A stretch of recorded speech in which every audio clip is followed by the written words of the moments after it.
Yeah, I bought the Doom 3 headphones. 100 quid's worth of headphones for free. You know, if it was like Grado or Sennheiser don't make headphones anymore, do they? I haven't actually shared this.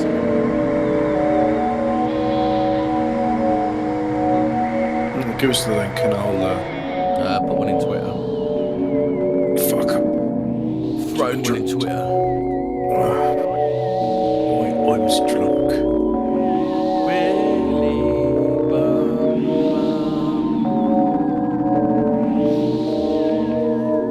Come on. Come on. Hurry up, Harry. Come on. Come on. Come on. Hurry up, Harry.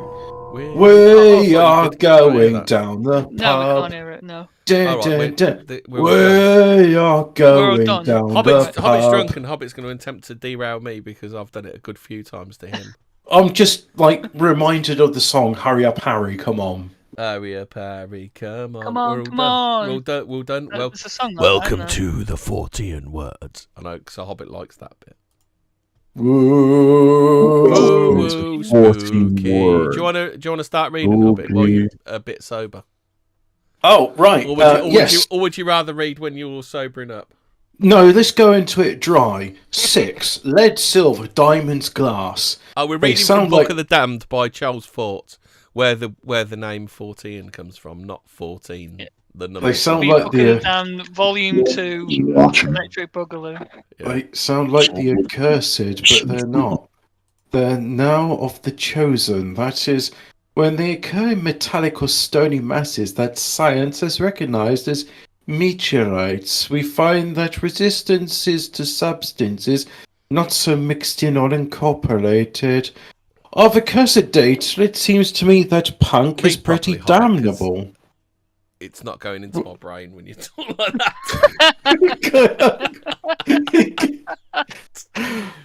It's like when DOA talks on her stream, because her voice is a bit weird. It's just like my brain goes, that's not words, it's white noise. Yeah. And he kept moving from topic to topic. They're not words, yeah. And just droning on in that monotone voice, going from topic to topic, all quite monotonous. Accursed data, it seems to me that punk is pretty damnable. This is Captain Jean-Luc Picard of the USS Enterprise. Captain Jean-Luc Picard. That is, I need that song. Is it called the... right, anyway. The Firm, Star Trekking. In the report of the British Association, no, it's the Jean-Luc Picard song. Don't know that. It's the one where he says the bit moving from topic to topic, quite hypnotic. In the report of the British Association, 1878 to 376. I don't know what that means. I think it's the report of the British Association. It's in 1878, and it's dash 376. Issue 376. I'd a guess. So in 1878, there are at least 376 issues of this. They were banging them out, weren't they? Wow. So that's more than one a day. Mm. There is mention of a light chocolate brown substance that is full of meteorites. I don't know why that's funny, but there you have it. No particulars given. Not another mention anywhere else I can find. Didn't have this accompanying pungent smell then. Look, it would be much better if Vincent Price was reading this. Yeah. No particulars given. Not another mention anywhere else that I can find. In this English publication, the word punk is not used. The substance is called amadou. I suppose if the datum has if the datum has anywhere been admitted to French, because that sounds French, and you are our French correspondent. Do you know, I had a dream this morning, right? I was in. Don't tell me it's about Amadou. It's almost as weird, right? So. It was Olivia Newton-John. She was singing Xanadu, but she was singing Amadou instead of it. Look, I don't know. All I can say is in this dream, I'm driving a lorry up to the set of the Star Wars prequel filming. Nightmare, not a dream. Brad Pitt is there, And so I'm talking Brad Pitt. right. Brad Pitt and George Lucas are there. Did you try And it on Brad's him? like, and then George says, no, Brad says to George, hey, do you know this guy can talk French? So I'm there talking French to George. He says, there's a guy I want you to meet. And it's like some random French bloke I've never seen before. In fact, looks a bit Arabic. And he's like saying, for lunch we are going to have cooked, I can't remember the word, ferrou or something like that. And I woke up, this was like 5 a.m, and I immediately asked my French friend, I was like, have you ever heard, what's it called, farroc? It's coq de farroc. And then I looked up, it doesn't exist. So I reckon, like Amadou, it's one of those things. Coq de farroc, that's it, right. Which, I mean, to me sounds a bit like Ferris. So, is iron mentioned in this? No, iron is not mentioned in this chapter 6. It's lead, silver, diamonds, and glass. Okay, Amadou is a spongy material derived from foams fomentarius. Like we were talking about this stuff earlier. And similar fungi that grow on the bark of the coniferous and angiosperm trees. And have the appearance of a horse's hoof, thus the name hoof fungus. It's also known as the tinder fungus, but I don't really want to know how it got that name. Right, so you know, it's like, useful for starting slow burning fires. It's not. That's yeah, not what so I thought it was then. I thought the tinder fungus was something at the top that Geralt caught. Oh yeah. Oh shit! Amadou has great water absorbing abilities. It's used in fly fishing for drying out flies that become wet. Oh, I wrote it down here. So this was a minute before. Oh, have you ever heard of mycologist Paul Stamets, Hobbit? Yes, I have. He and famously wears a hat made of Amadou. Oh, okay. Absorb the water from his head. Yeah. But the other thing is, like, soaks up all his sweat. A replacement for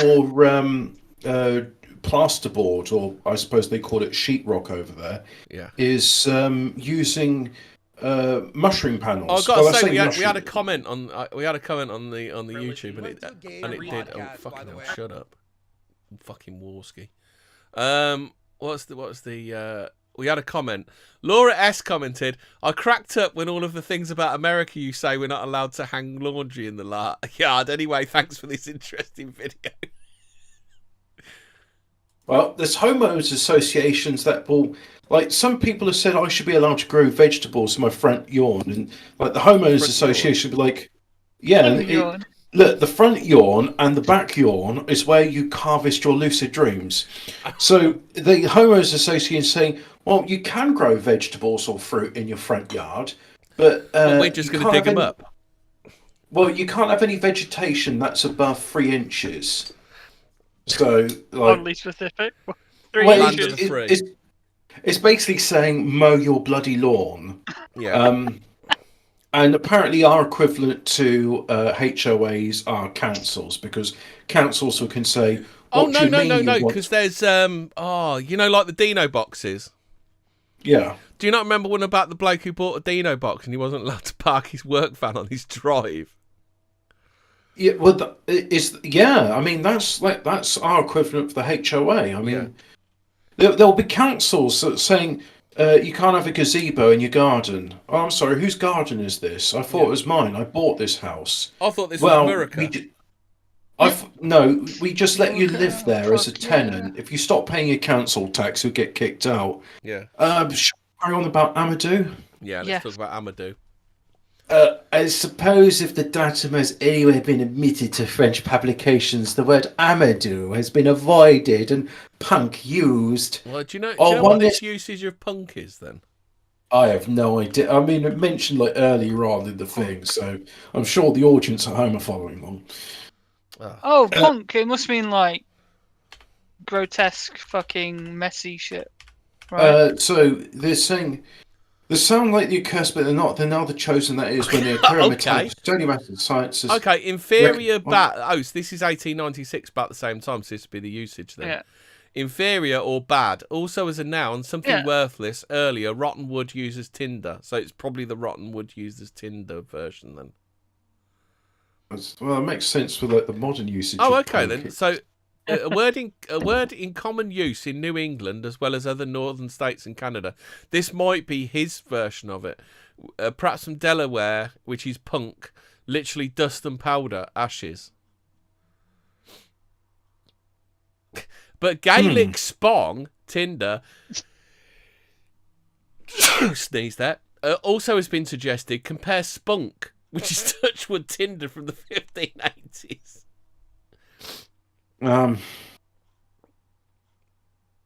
Okay. Chinese, another use of it. Chinese incense, 1870, according to OED from punk.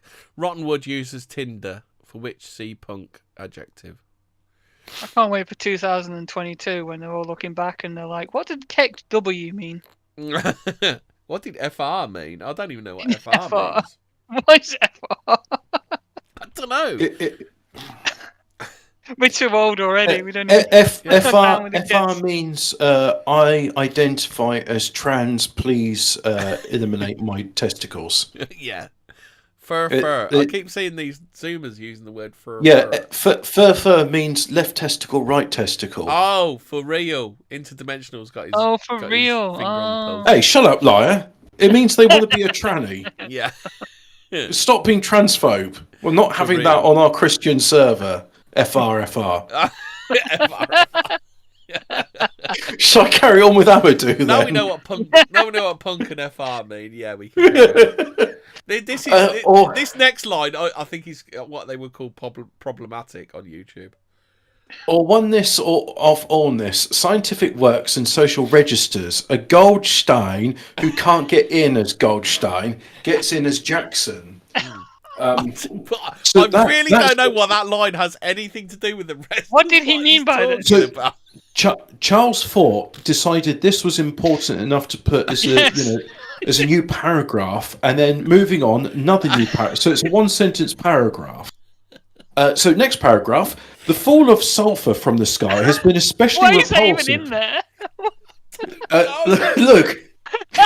This is a bit like Terry Davis telling you how he's made a new C compiler called Holy C, and then just occasionally there's like a one-sentence bit. It's like, this one time in 1999, I ran over this CIA operative. You can tell because they glow in the dark. So, the fall of sulfur from the sky has been especially repulsive to the modern orthodoxy, largely because of its associations with superstitions or principles of the preceding orthodoxy. Stories of devils, sulphurous exhalations. Several writers have said they have had this feeling. So the scientific reactionists, who have rabidly fought the proceeding because it was the proceeding, and the scientific prudes, who in sheer exclusionism... I love he just hates the I fucking love science crowd, don't he? Yeah, he's based. I like how someone's being very verbose about, I can't stand these midwits. And the scientific prudes, when in sheer exclusionism, have held lean hands over pale eyes, denying the falls of sulphur. I have many notes upon the sulphurous odour of meteorites. This actually ties into something I've heard about, like when the space shuttle comes back from space. They get these hazmat teams in them, and they immediately spray down and shower down the thing, and because it absolutely stinks of sulfur, and it's apparently hazardous. That's why they're bringing hazmat stuff. Why would there be sulfur in space, though, Hobbit? Well, the other thing that ties into it, you know what the guy said after that? He says, so space smells like burnt sacrifices, and in the Old Testament it said God likes the pleasing aroma of burnt lamb. I was like, why would you want to burn it like wool and all? Why not? No, you want to slow roast cook it. That's what you want to do. You don't want to do it like that, do you? Yeah, but it's this idea that up in space it smells like... you don't want to cook lamb like that, do you? You don't want to burn it. You want to slow cook it. That's what you want to do. Roast lamb is one of the nicest meats ever. I mean, my rabbit is my favourite. Slower the better. Slower the better for lamb. But lamb roasted on the spit so that all the fat comes out, that is the best meat ever. Oh, back to the thing. Lamb racks breadcrumbed, proper decadence, says Bjarki. What? Is that my stomach making that noise? I think it's we're talking about lamb. I just heard this like creaking noise, and I thought, is that coming from me or something? Anyway, right. So Charles Fort is lamenting the existence of the midwit. Right. He's saying so I hate the I fucking love science crowd. Is what he's saying. I have many notes upon the sulphurous odour of meteorites and many notes upon phosphorescence of things that come from externality. Some day I shall look over old stories of demons that have appeared sulphurously upon this earth, with the idea of expressing that we have often had undesirable visitors from other worlds, or that an indication of external derivation is sulphurousness. I expect some day to rationalise demonology, but at present we are scarcely far enough advanced to go so far back. But this is what you're. But this kind of brings back to what you were saying about the space shuttle. Like this is way before the because he was like turn of the century-ish, I think, like 1920s. Yeah. So he's talking about space, people who come from space. Yeah, external derivation is sulphurousness, which is the same as what you're saying about the space shuttle, that it came back smelling of sulfur. Why? Why would it smell like sulfur? Space is a vacuum, right? Space is dark, and it's also really hot, but really cold. It's not a place that is good to be. It also smells like sulfur. Yeah, do you think they got like a smellometer on the fucking ISS or something? Yeah. Well, the insulating panels the space shuttles and other vehicles use is called aerogel, and it's very good at picking up gases and smells, and it absolutely stinks when it comes back. So that's why they have to get hazmat teams to spray the shuttle down before the what do they spray? I don't astronauts. You know what they spray it with then? Whatever neutralizes nasty smells. Maybe it's industrial Febreze. Yeah, I'm not. I mean, it could well be. Did NASA create? It's like Teflon. Yeah. Teflon is like a byproduct space of the age space material program. It's Febreze, byproduct of the space program. So the ballpoint pen, astronaut ice cream, and Febreze. These are all NASA spin-offs. Oh, you can imagine the JML advert now. Do you hate getting rid of smells? Look at this space age smell. Get rid of her. Trying to write upside down, but your ink keeps running out. Not with the new JML NASA space pen. Not with a Soviet pencil. Have you heard that got debunked? Because they say that if you were writing with graphite, the graphite would be floating in the air and it could possibly cause a short somewhere. Yeah, but I mean, it's fine. They can make water stick to glasses up there. It's okay. It could, but I mean, seriously, just you're going things that have never happened on the ISS. Yeah, you're going to get more conductivity from the water vapor of the the cosmonaut sweating than you are. Like, I had to write like this many lines out of pencil today. Ergo, there's this many micrograms of graphite floating around, as opposed to pints of sweat. Like, seriously, guys. It's dangerous. You could get in your eye up there. If the switches they're using have such powerful current that a little dusting of graphite is enough to cause the short circuit and burst, you know what? Those engineers, it's too bad the engineers that designed those space vehicles couldn't be sent up with them, because the Romans used to do this. All of these space vehicles still look like they were designed by Jerry Anderson, don't they? With like millions of fucking switches, like LED switches and fucking shit like that, don't they? Well, what if the guys making miniatures for Stanley Kubrick's 2001 were also the ones making miniatures for Captain Were these Scarlet? The guys that also decided to put all the delicate wiring on the outside of the spaceship as well? Yeah, what's wrong with that? What, you saying you know better how to design a spaceship than these people? I mean, would you do it with a submarine? Why not? So,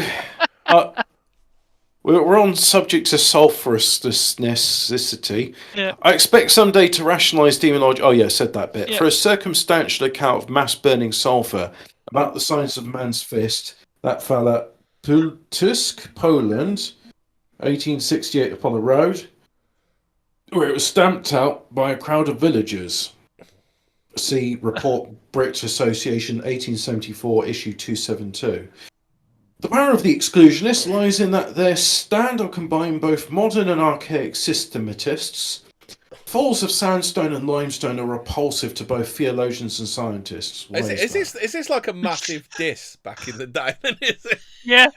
Sandstone and limestone suggest other worlds upon which occur processes like geological processes, but limestone as a fossiliferous substance is of course especially of the unchosen. In Science, March 9th, 1888, we read a block of limestone said to have fallen near Middleburg, Florida. It was exhibited at the Subtropical Exposition at Jacksonville. The writer in Science denies it fell from the sky. His reasoning is, there is no limestone in the sky. Therefore, this limestone did not fall from the sky. Better reasoning. You can't fault his logic, can you?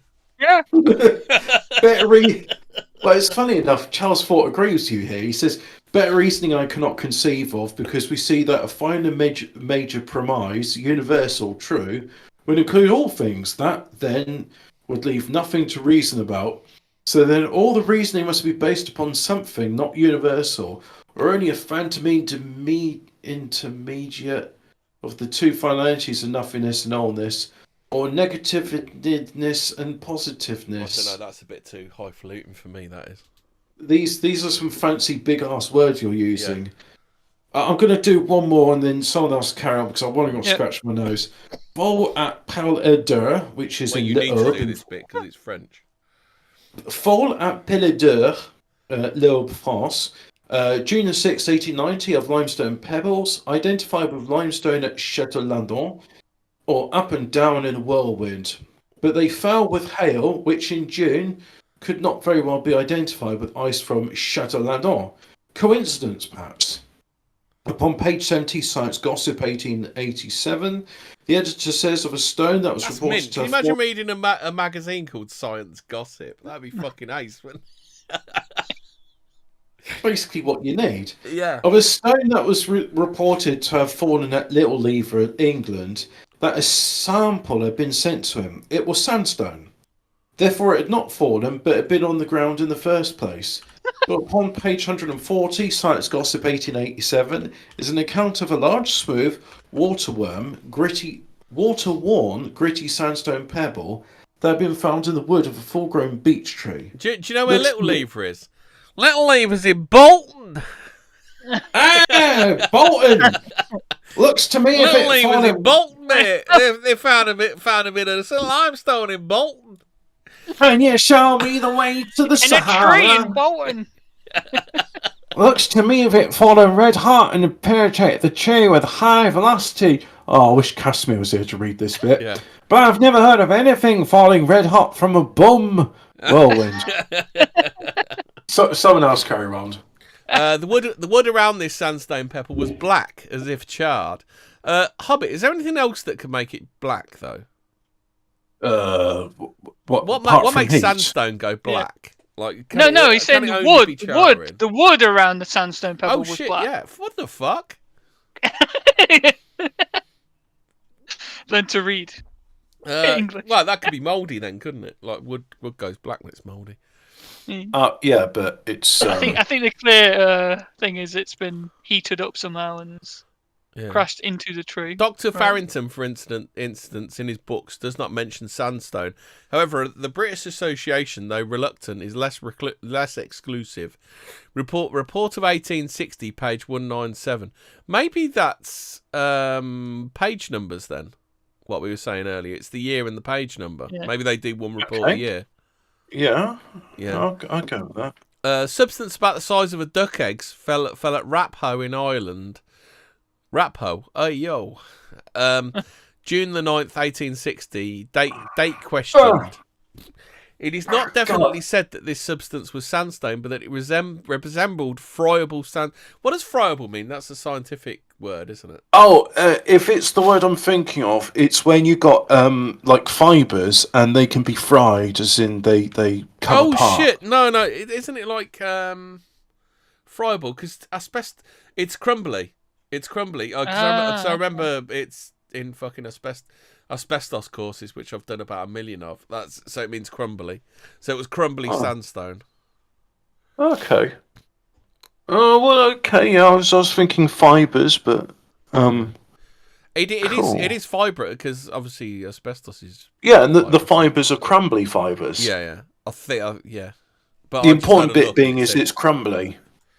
It's readily crumbled, brittle, easily crumbled, pulverised or reduced to powder, easily broken into small fragments, crumbled or reduced to powder. Tendons in my hand have gone all really tender and sore.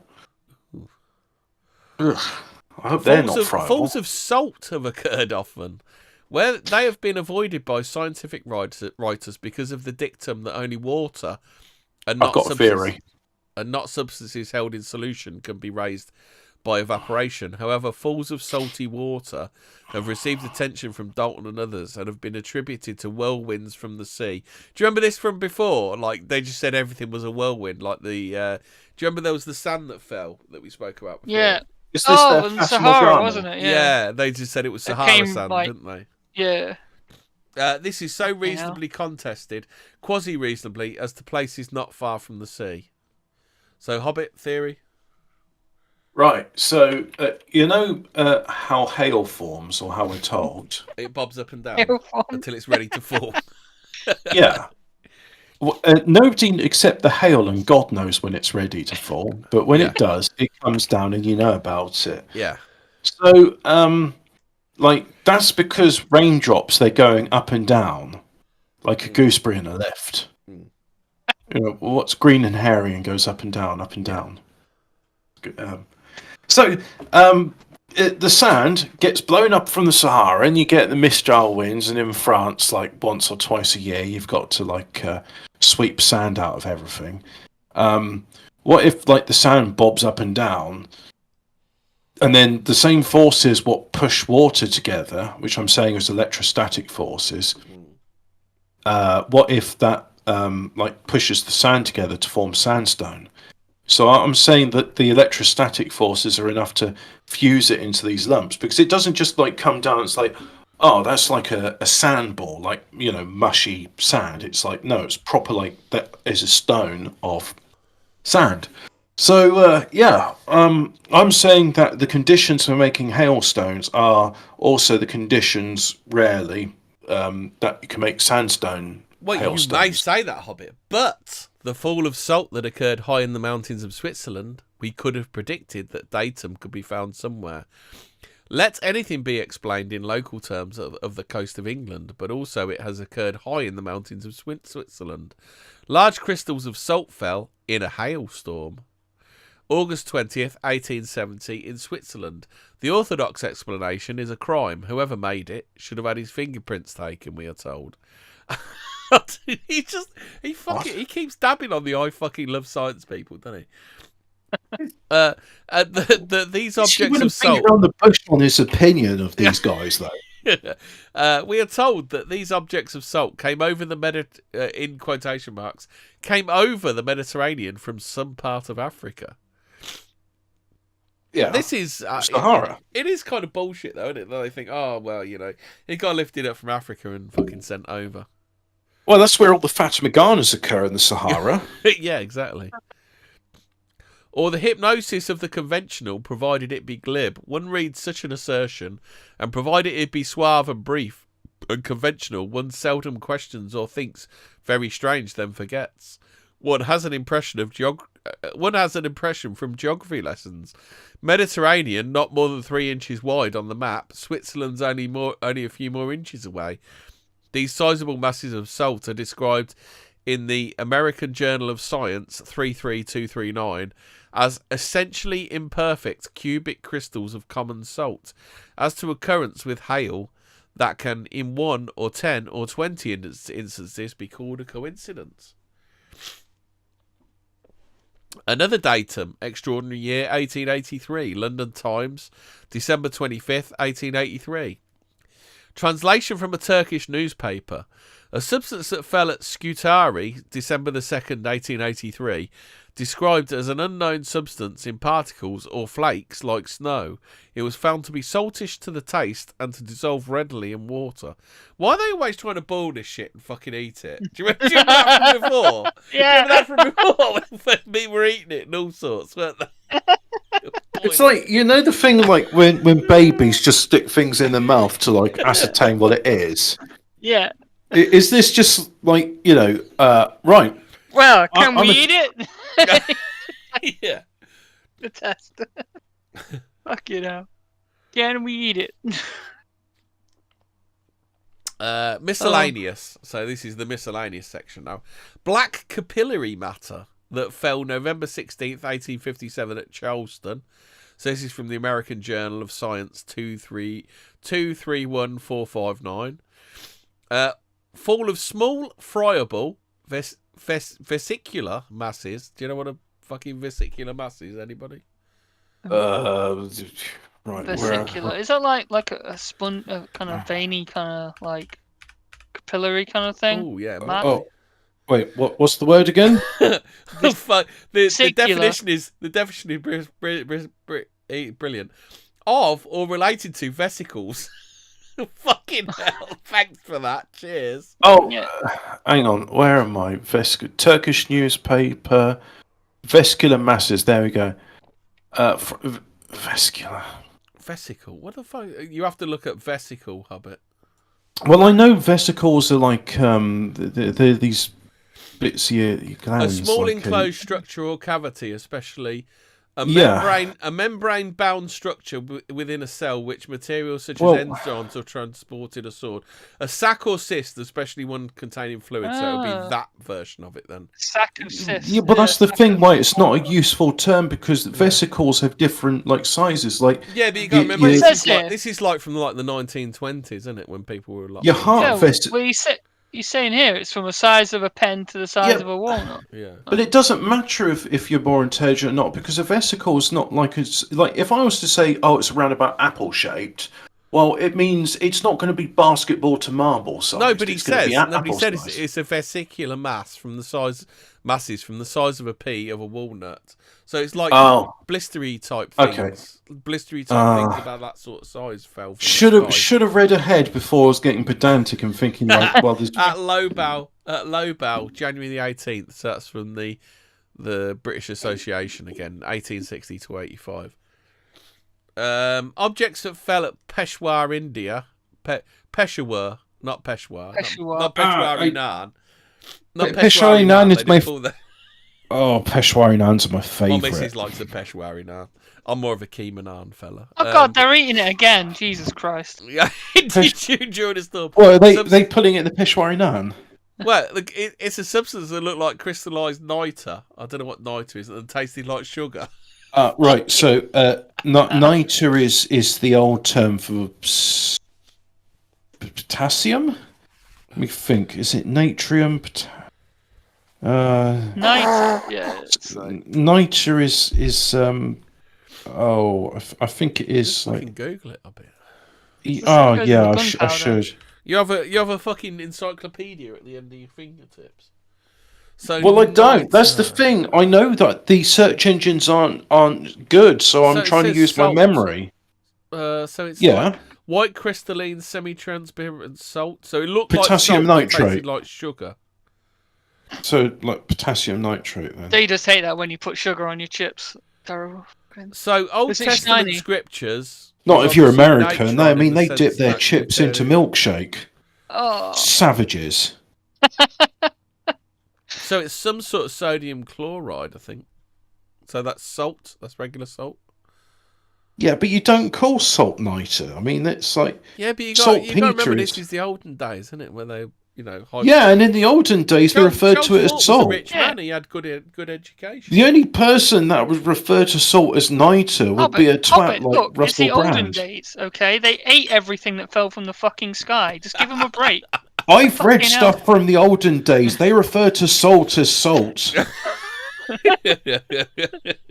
I've read Herodotus, for fuck's sake, and he was like, "Oh, I'll have some niter on my chips, please." Whose basement was he found in? Herodotus. You don't get the joke. You're fucking, you were too incapacitated for that episode. Look, he's throwing shade at the fucking at the Titanic now.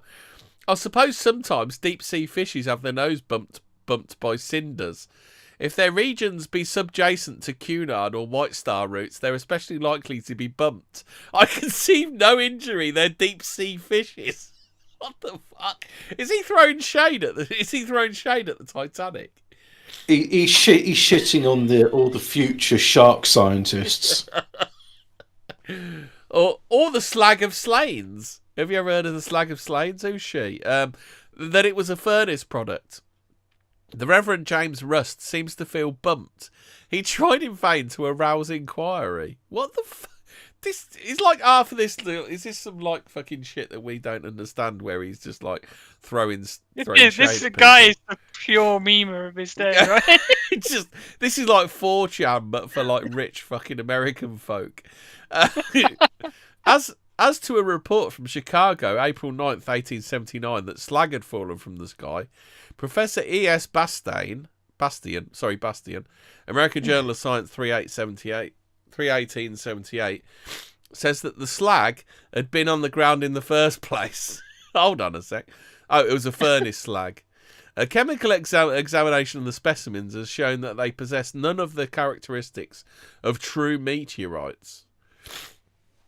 So, Hobbit, can you translate that for me into like dumb people speak? I was with you with the slag we found. Right, so Professor Bastian explains mechanically on terms of the usual reflex tool reports. Is that the bit you're on? Yeah, as to a report from Chicago, April 9th, 1879. No, I think I'm on a different bit here because the end of my paragraph says, but according to the New York Times, April 14th, 1879, about 2 bushels of the substance had fallen. No, I think you're You're a whole paragraph ahead. Oh, wait, so yes, you're in... The smaller the 3-line paragraph. As to a report from Chicago, April 9th, 1879, the slag had fallen from the sky. Professor E.S. Bastian, American Journal Science 3-18-78 says, the third month, 18th day, 80s. Well, anyway, the slag had been on the ground in the first place. It was furnace slag. Chemical examination of specimens has shown that they possess none of the characteristics of true meteorites. Right, so he's trying to pew it away as, it's just furnace slag that someone left here. Yeah. It's not actually from the sky, basically. That's what he's trying to say. Yeah. Yeah, because he's an expert on meteorites. Yeah. This all reminds me of. I doubt either of you have read the comic of the Tick, but it's quite funny because he gets hit by a meteorite and he gets someone to check it out, and they say this is just soil from Utah.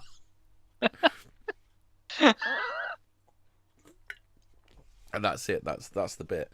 Over and over and over again. Fucking 3 overs, Jesus. The universal delusion, the hope and despair of attempted positivism that there could be a real criteria or distinct characteristics of anything. If anybody can define, not merely suppose, like Professor Bastian, that he can define the true characteristics of anything, fucking hell. Duh. He's going, duh. Professor Bastian's a duh brain. Or so localised trueness anywhere, he makes the discovery for which the cosmos is labouring. He will instantly be translated, like Elijah, into the positive absolute. My own notion is that in a moment of super concentration, Elijah became so nearly a real prophet. Dancing baby, it's only love. Da, da, da, da, da. We're up and running. All right. This was just in time to hear myself singing in the background. Brilliant. Yeah. The reason I was thinking of that song is because of this sentence here. Is like something that said to have fallen at Darmstadt, July 17, 1846. Yeah. Listed by Greg. Just Greg. Just Greg. Just Greg. Yeah. Which is in British Association 1876, 416 as only slag. Is that now called OnlyFans? Oh, can you imagine back in the day? Only slag. Only slag. I want to do like a bakery, but it only does egg-based dishes, and I'm going to name it Only Flans. Only Flans. But a softcore magazine. That in 1855, a large stone was found far in the interior of a tree in Battersea Fields. Sometimes cannonballs are found embedded in trees. Doesn't seem to be anything to discuss. Doesn't seem discussable. That anyone would cut a hole in a tree, not in a cannibal. What is he going to do, right? Is I'm going to put a hole in this tree, right? Right? And then what I'm going to do with that, right? So I'm going to put a cannonball in there. Oh, it'll be a great head scratcher. And you know what? My great grandson, what he's going to do is get some planks. He's going to go with his mates to the field, 3 in the morning, right? What he's going to do, he's going to get his planks and his strings, and he's going to go around the field, and he's going to make crop circles, and people will be like, oh, clever, isn't it? Crop circle, what's that? It's 2 blokes in the plank. We and don't. a bit of string. That's why we never did an episode on it, because it's just 2 blokes in the plank. Yeah, I know. There's nothing to debunk there. It's just 2 blokes on the plank, simple as. Yeah. But what you may be interested to know about is this is the great grandfather of the 2 blokes on the plank. Who's like, what he's going to do in 1846 is I'm going to just stick these cannonballs in trees. That'll fuck with their investigations. I don't think that's not what he's saying, though, is it? He's saying he's being sarcastic, isn't he? He's saying sometimes cannonballs are found embedded in trees, and he's going like, yeah, okay, like the cannonballs aren't found embedded in trees. Someone cut a hole in it and then stuck a cannonball in it. He's being sarcastic. Sorry. Well, yeah, I know. I like to weave the story that this is the great grandfather of the crop circles, man. So slag, if anyone doesn't know what slag is, so it's a byproduct of smelting. And it's also Bianca. Yeah, you slag. And criminals in the Sweeney. Shut it, you slag. Shut it, you slag. So anyway, that's slag. So because at the foot of the tree, as if broken off the stone, fragments of slag were found, I have 9 other instances. Slag and cinders and ashes, and you won't believe, neither will I, that they came from the furnaces of vast aerial superconstructions. We'll see what looks acceptable. As to ashes, difficulty. I just love how fucking sarky he is, like throughout the whole thing. It's like he's got a real fucking bee in his bonnet, and he just wants to get it off the top. Like. Charles Fort, you'd have never heard of him if like Facebook was a thing back then, would you? Because he'd have just got it all out on Facebook, wouldn't he? We'll see what looks acceptable. As to ashes, are difficult. Just like it'd just be hounding fucking like the Professor Brian Cox of his day, wouldn't he? Just giving him shit on Facebook back in the day. Slag and cinders and ashes, you won't believe, and neither will I, that they came from the furnaces. Oh, I've done that. As to ashes, the difficulties are great, because we'd expect many falls of terrestrially derived ashes, volcanoes, and forest fires. In some of our acceptances, I felt a little radical. I suppose that one of our main motives is to show that there is, in quasi-existence, nothing but the preposterous, or something intermediate to absolute preposterousness and final reasonableness, that the new is obviously preposterous, that it becomes the established and disguisedly preposterous, that it is displaced after a while and is seen again to be the preposterous, or that all progress is from the outrageous to the academic or sanctified, and back to the outrageous, modified, however, by a trend of higher and higher approximation to the imposterous. Sometimes I feel a little more uninspired than at other times, but I think we're pretty well accustomed to how the oneness of allness, or that the methods of science in maintaining its system are as outrageous as the attempts of the damned to break in. So at the start, he qualified the Dammned, didn't he? Because Yeah. I can't remember what it was, but he qualified the Dammned, didn't he? In the annual, Things are excluded from like Yeah. scientific inquiry just because of the nature of the. Yeah, that's what he's talking about. He's talking about the Dammned, isn't he? In the Annal Record of Science, 1875-241, Professor Dawberry is quoted that ashes had fallen in the Azores. I've been listening to too much Warski. The Azores. The Azores. The Azores are quite fun. They've got bioluminescent algae there, so when the waves wash up on the sea, but you haven't listened to this yet, Hobbit. Professor Dawberry's quote is that ashes that had fallen in the Azores had come from the Chicago fire. Hobbit, would you like to comment on that? It's like, where are the Azores from Chicago? Quite a long way away. They're on the eastern side of the North Atlantic.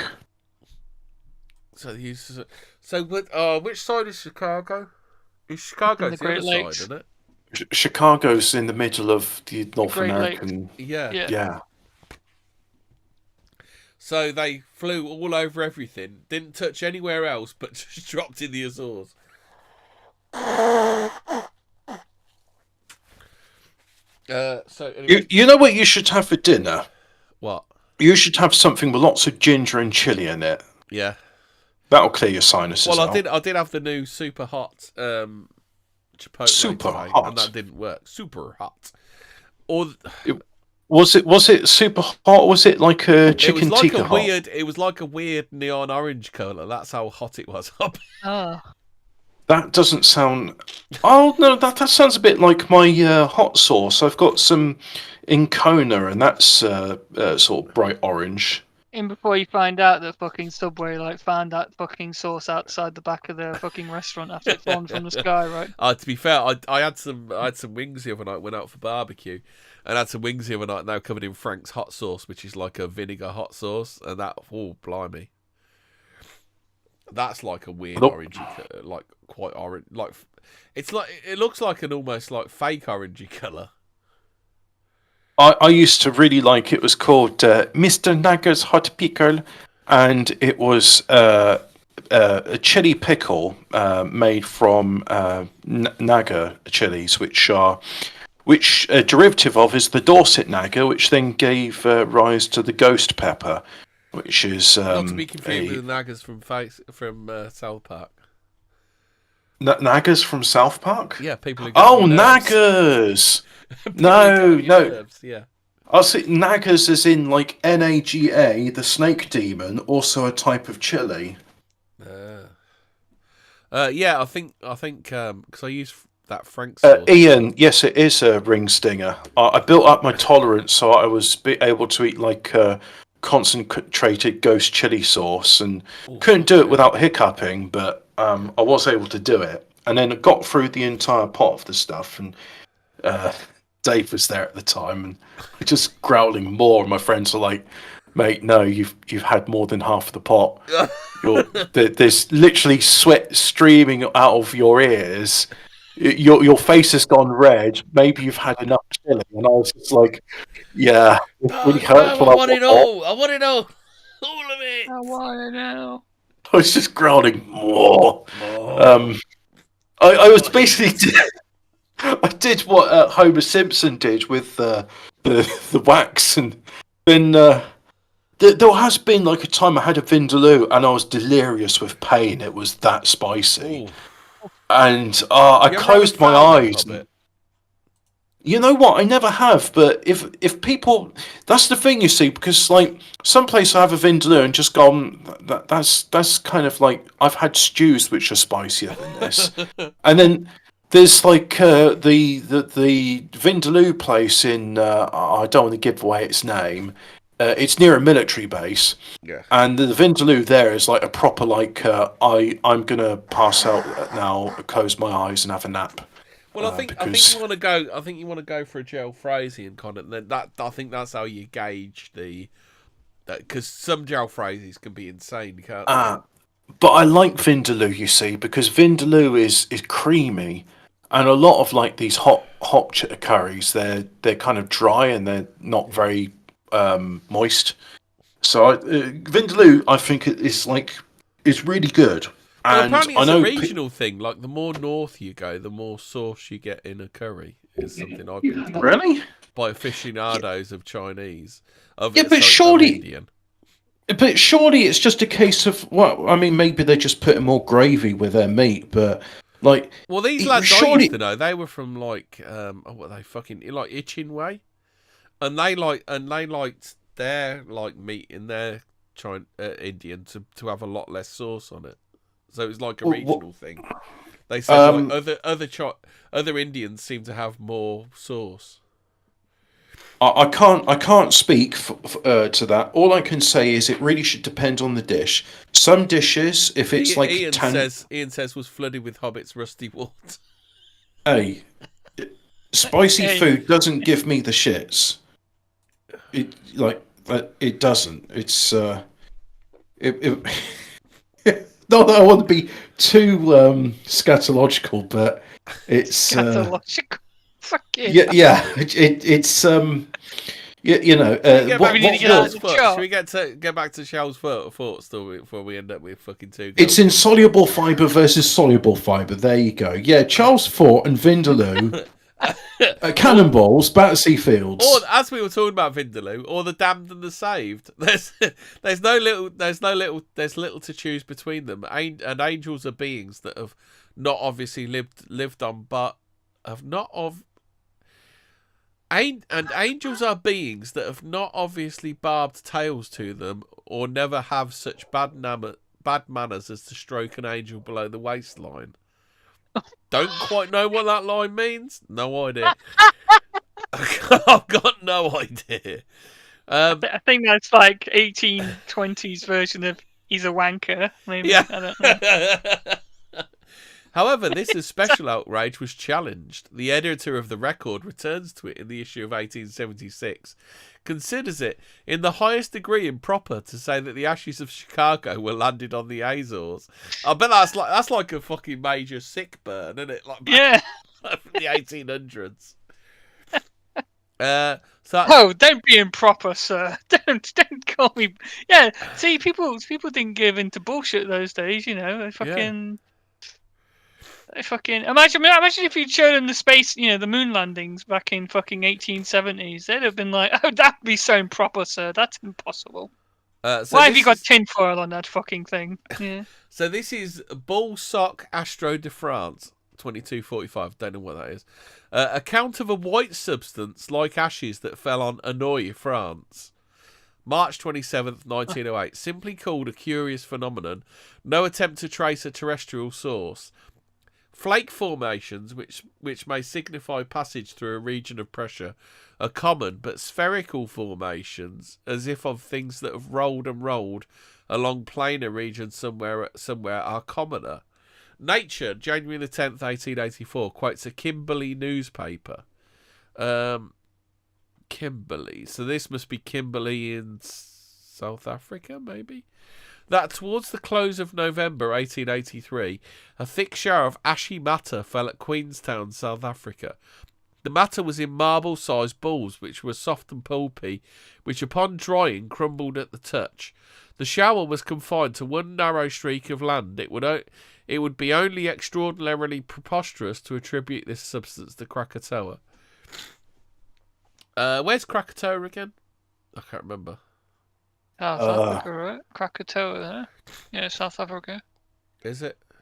I thought it was the Pacific. Yeah, I thought it was as well. Oh wait, okay, yeah, Krakatoa, yeah, that's right, yeah, it is actually. Yeah. So they're saying it went from Krakatoa.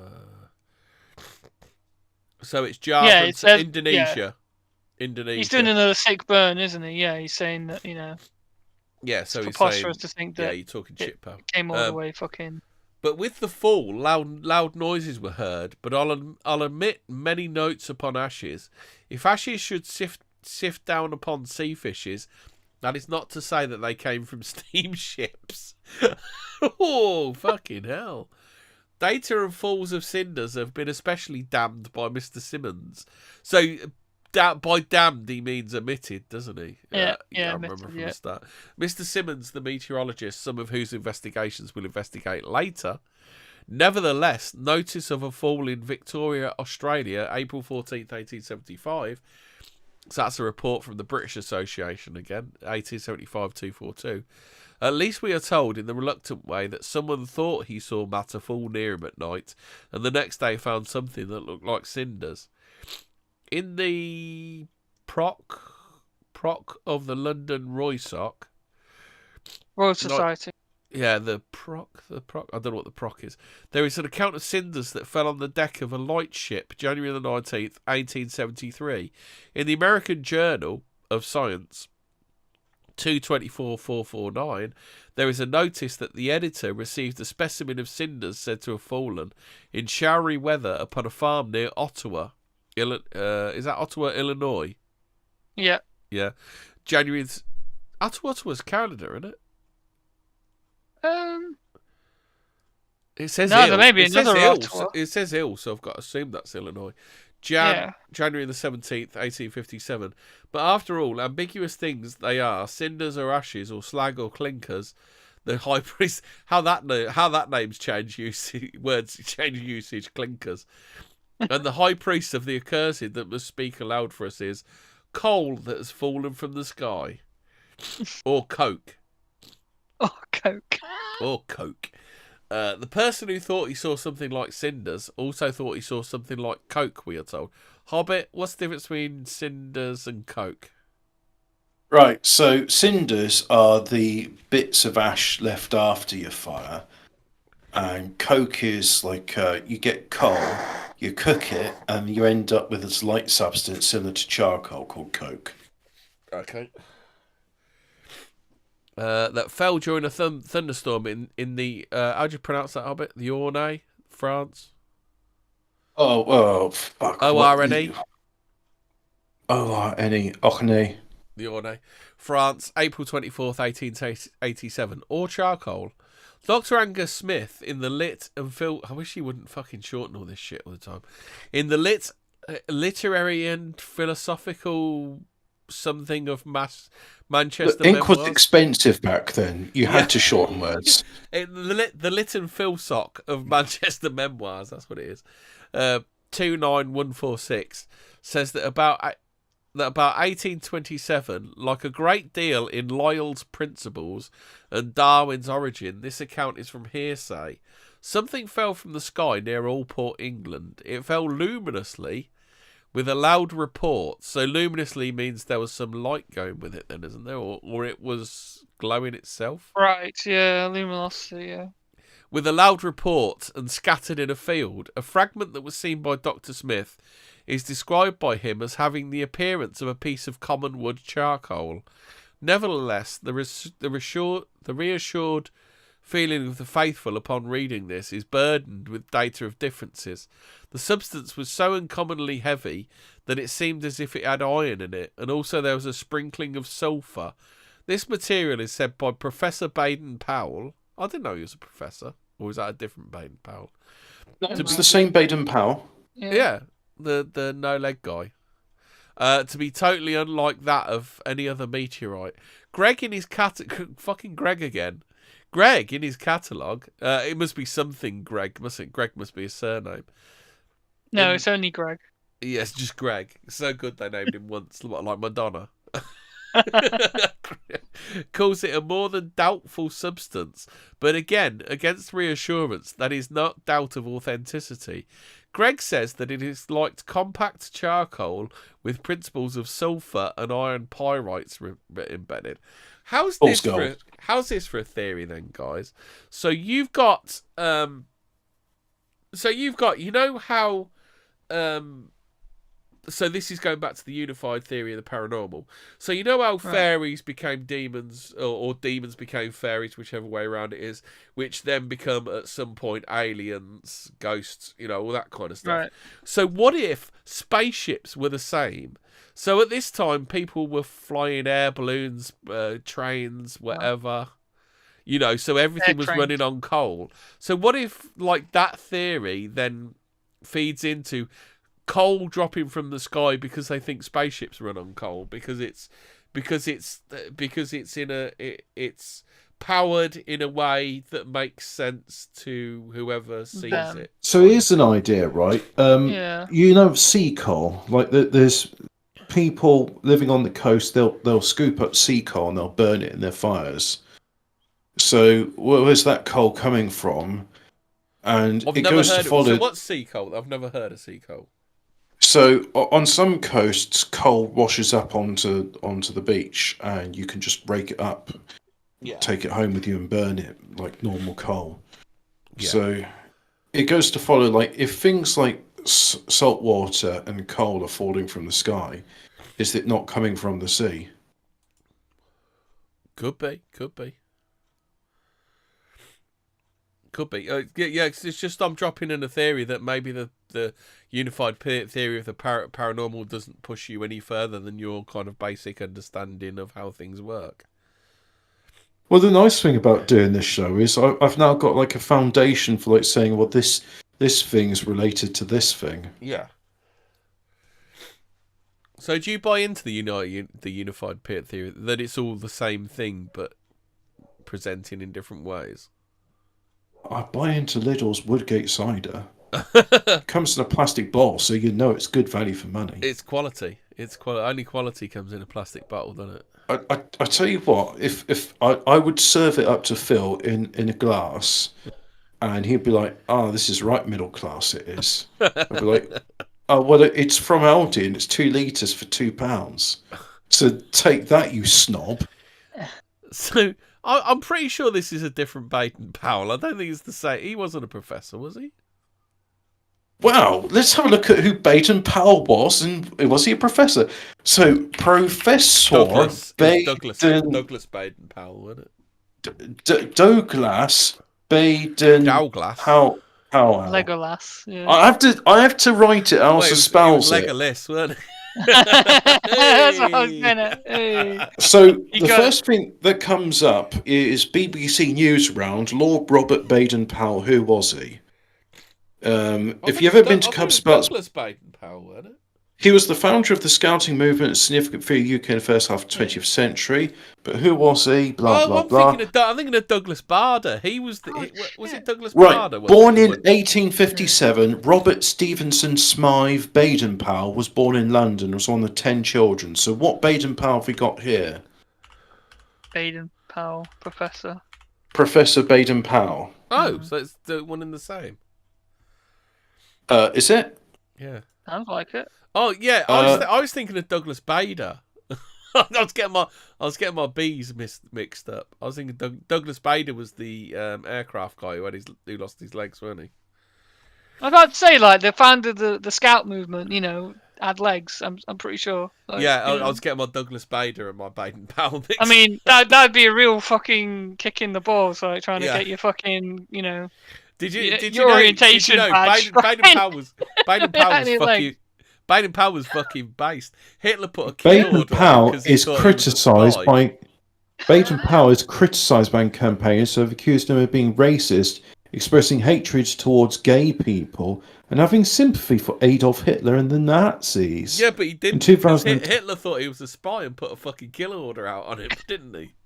Well, according to BBC News Round, CBBC Bite Size, you're wrong and a bigot. Lie to me, would they? The BBC said that he sympathised with Adolf Hitler, simple as. So I disavow. So, anyway, back to this. Reassurance rises again. Professor Baden-Powell says it contains also charcoal, which might perhaps be acquired from matter among which it fell. This is a common reflex with the exclusionists. The substance not truly meteoric did not fall from the sky, but were picked up by truly meteoric things. Of course, only on their surfaces by impact with this Earth. There you go, another dab there. Rhythms of reassurances and their declines. According to Dr. Smith, this substance was not merely coated with charcoal. His analysis gives 43.59% carbon. Our acceptance that coal has fallen from the sky will be via data of resinous substances and bituminous substances which merge so they cannot be told apart. A resinous... Is bitumen a naturally occurring substance, or is it some sort of chemical compound? Yeah, bitumen, it's like crude oil. It's really thick and tarry. Right, yeah. Tar pits are bitumen. Bitumen's what they used to do the roads with when I was a kid. I used to love that smell. We were talking about that the other day, weren't we, Hobbit? Oh, and that's the bit where you're just like, why are you going on this tangent about Flintstone's chewy vitamins? Yeah. And you eventually, unlike Brutus, you let me get my point. It's like, because they tasted like tarmac. which merged, they cannot be told apart. Resinous substance said to have fallen at Cabba, Hungary, April the 15th, 1887. So that's from the report of the British Association, 1860-94. A resinous substance that fell after a fireball at Neuhaus, Bohemia. So where's Bohemia? Germany, is it? Well, that's like Germany, Czechoslovakia, and Poland. The Bohemia region sort of covers the borders of those places. Ah, right, okay. So I know we're supposed to call it Czechia these days, but I can't be asked. It'll always be Czechoslovakia to me. It's Yugoslavia. December the 17th, 1824. That's a report from the British Association, 1860-70. Fall, July, so that's autumn. Fall, July 28th, 1885. That's not autumn, that's a fall. At Luchon. Any idea where Luchon is, Hobbit? Search me, mate. Sounds like France, doesn't it? During a storm of a brownish substance, very friable, carbonaceous matter. Do you know what the fuck is carbonaceous matter? When burned... Yeah, it's coal. So not only do they put it in water, Hobbit, when burned, it gave out a resinous odour.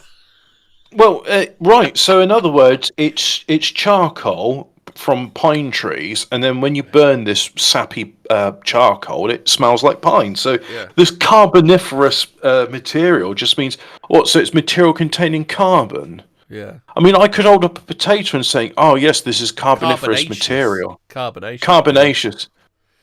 Oh, he's not talking about fizzy water now, is he? Because that's carbonated. Carbonaceous, dude. Isn't that what Michelangelo used to say? Radical. It's carbonaceous, dude. Substance that fell February 17th, 18th, 19th, 1841 at Genoa, Italy. It's so nice to have a country at last. It's said to have been resinous, said by Arago, to have been bituminous matter and sand. It's this fucking weird shit that's falling from the sky. It's like, why don't we get that anymore, or do we not get it reported anymore?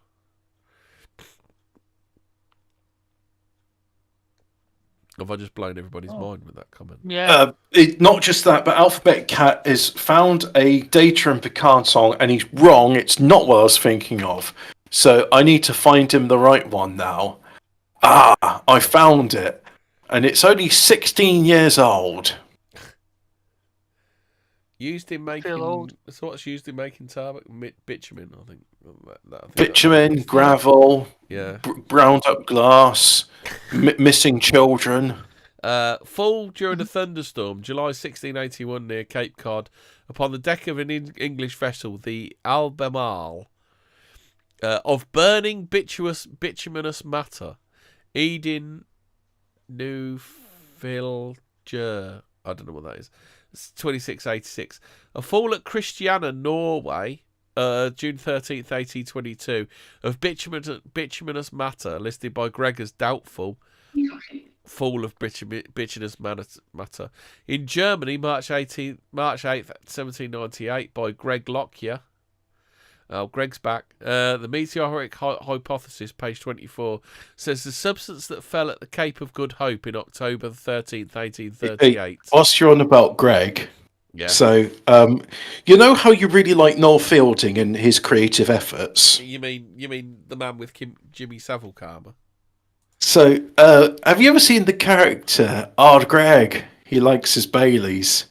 Creamy Baileys. Is that one of his? Oh, Greg. Yeah. You'd really like that character. Why don't you like me? 5 cubic feet. Fucking hell, that's a lot. Yeah, it's a big 5 cubic feet, Hobbit. That's a fair old chunk, isn't it? Creamy Baileys. 5 cubic feet of it, a substance so soft that it was cuttable with a knife. After being experimented upon, it left a residue which gave out a very bituminous smell. They didn't have many like descriptions for things, did they? Oh, I'm surprised they didn't eat it, to be honest. Yeah, just chuck it in the fucking teapot. So how do they know whether to eat it or not? If it smells of bitumen, then you don't eat it. Well, if it's in India, if it falls in India, it's most likely they're going to eat it. Yeah, just chuck it in there, it'd be fine. Yeah. And this inclusion of lockures, so far as findable in all books that I've read, is in books about as close as we can get to a desideratum. I don't know. That coal has fallen from the sky. Farrington, except with a brief mention, ignores the whole subject of the fall of carbonaceous matter from the sky. Proctor, in all of his books that I have read, is in books about as close as we can get to the admission that carbonaceous matter has been found in meteorites in very minute quantities, or my own suspicions that it's possible to damn something else only by losing one's own soul, quasi-soul, of course. Hobbit, can you take over, mate? I may be able to as soon as I type in quasi. Yeah. Hey, whilst we're on the subject, I didn't look it up. Guys, what's the etymology for the word galaxy? Because doesn't it sound a bit weird to you? No, the etymology of galaxy. Why? Axie. Yeah, what's a galaxy? Why do we call it that? Right, I'll be back in a second. Yeah. So, quasi-soul, of course, and I've lost my mouse cursor. There it is. Scientific American 35120, that the substance that fell at the Cape of Good Hope resembled a piece of anthracite coal more than anything else. It's a mistake, I think. The resemblance is to bituminous coal, but it's from the periodicals that we must get our data. Oh no, how do the Australians pronounce that word? Yeah, I got a good plan with my mobile. I got some free data on my phone. Yeah. Data. Oh, my favourite character from TNG's Lieutenant Data.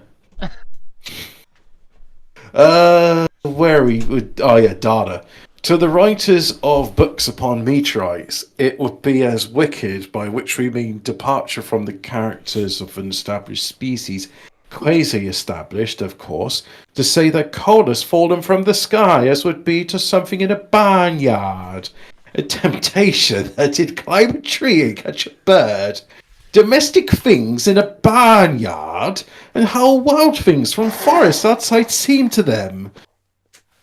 Or the homeopathist, but we shall shovel data of coal. Sorry, we shall shovel data of coal. If over and over we shall learn of masses of soft coal. What do you think, then, Hobbit, to all this coal falling out of the sky back in the day? I just want to read the next paragraph because I think it's got the word data in it. Yeah. And if over and over we shall learn of masses of soft coal have fallen upon this earth, in no instance has been asserted that the masses did not fall, but were upon the ground in the first place. If we have many instances... Did you read interdimensionals thing? It's related to the prefix galacto, meaning milk, as in the Milky Way. Galaxius Kilkios is... Galaxias Kikios. I knew it was a Greek word, but so Galaxius. So what's the word for milk? Is it Galaxus? Oh, when they say the Andromeda Galaxy, they mean the Andromeda Milky Way. The Andromeda Milkies. Yeah. So is that why Milky Way is called the Milky Way, because it's got the pictures of stars on it? And it has Ursula, the big bear, and her big Milkies. It's just like the sun. It's called the sun. It's just Milkies. That's the name of it. Yeah. Well, it's just like a rhinoceros. It just looks like a rhinoceros, doesn't it? Like, no, the star is called the sun, right? It's just no other moon's called the moon. Yeah. The sun and the moon are kind of prominent in the sky, though. So I suppose moon's different. The moon. No, it's called the moon. Moons. There's a lot of moons, aren't there? Like moons reduced, the moon. but you don't hear of any other suns, do you? Well, apart from the black sun, and it's like the Earth. What is it? We called it the Earth, but to someone else it'd be. So Greeks have a myth about Gaia spraying milk across the sky. Or whatever, I don't know. You know, I believe there's a lot of non-Greeks who have fancies about spraying milk across the sky. Oh no! Have a go on their Milky Ways, eh? Tits. Do you remember when we had magazines with beautiful women in and they get their kit off? Do you remember when The Sun had topless women on page 3? Do you remember when the world was full of cheering and good humour and it wasn't full of like... and capitalism was great and fucking they made fucking Doritos 3D, you know? Fucking... Do you remember when you could go out and buy a car and it wasn't just a Lada, or if you were really in the party, a Volga? Volga? Do you remember when Skodas were good? Oh, wait. I actually like Volgas. I think some Skodas are alright. They're basically like a Passat, but with a different badge on it. You know, if you want a boring car, the Volkswagen Passat is a nice boring car. Oh, are you talking about the old Passat or the new Passat? I haven't seen any of the new Passats. Right, did you know that Volkswagen made a really top-of-the-range luxury car called the Phaeton, and it looks like a Volkswagen Passat? Imagine, like, you're driving around in a Rolls-Royce, but when people look at it, they just think, like, it's I don't know, like a Ford Mondeo or something. Like, oh, that's a nice Ford Mondeo you got. Oh, actually, it's a Rolls-Royce. That wouldn't do too well for their marketing, would it? It's like, it's a Rolls-Royce, honest. Okay. Anyway, where were we? Oh, well, we were talking about cars. No. Oh, that's it. Tits. Yeah, we were talking about tits. Milkers. Why were we talking about tits? Milkers, Oh, yeah, Milky Way. That's it. It says, who remembers things from the past? I remember things from the past. Who remembers things from the past? I remember things. Hey, do you remember when you could smoke in pubs? Do you remember I remember that, yeah. You remember, Holy Hobbit? shit. You remember? Yeah, the smoking section. Yeah. Do you remember when there was the hovercraft? Oh, yeah, I remember the hovercraft. Do you remember? Oh, do you remember when there was... Hobbit, do you remember the Concorde? Do you remember the Concorde? I remember the Concorde. Oh, yeah, it was so good, the Concorde. Do you remember, like, CD players? Holy shit. Oh, they only what do you mean do I remember 5 CD minutes. players? I've got CD... I have a CD player in my car. Remember do you remember Charles Fort's Book of the Damned, Hobbit? Do you remember that? Not at all. Do you remember Charles Fort's Book of the Damned? Was there like a Book of the Damned, but the 3D Viewmaster version, so I could have like some nice I've pictures? got the pop-up. I've got the pop-up book of the black hole. Are we all Black hole. pretending to be Claire Core now? Yes. Okay, so What do you think, Matthew? I think you should say something to Sooty. Okay, Stephen J. James, let's talk more about sea coal and how it works in secular Quranism. Yes. Sea coal. Anyway, so you were saying about... Did you finish about sea coal or not?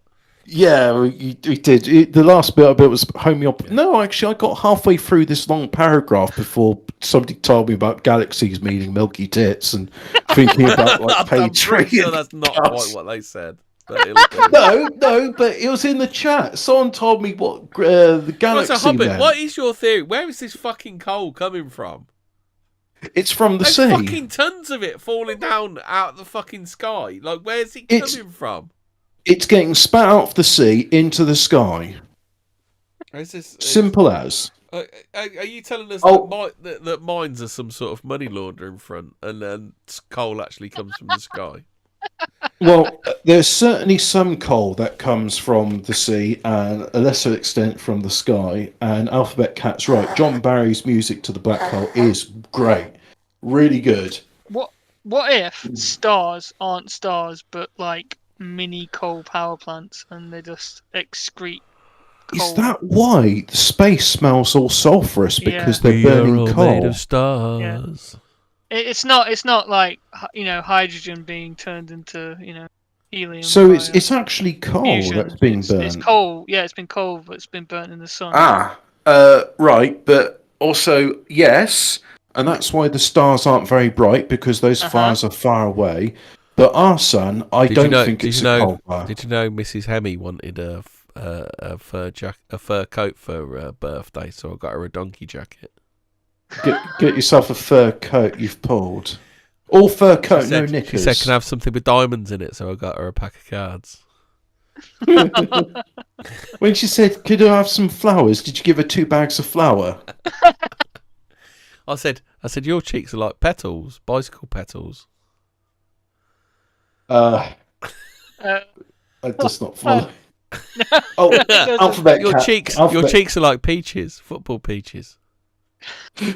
Alphabet Cat says, "Isn't space amazing?" Space is amazing. Space, right? It's got loads of coal in it, and there's balloons, and we pretend they're satellites. Oh, but that was in the news recently. And you got stars. I think we got away and with it. I was supposed to get sponsorship from our Chinese overlord. How am I supposed to get TikTok money? How am I supposed to land this lucrative Huawei deal, Hobbit, if you start talking about balloons? Hey, brought to you by 10-cent Mobile.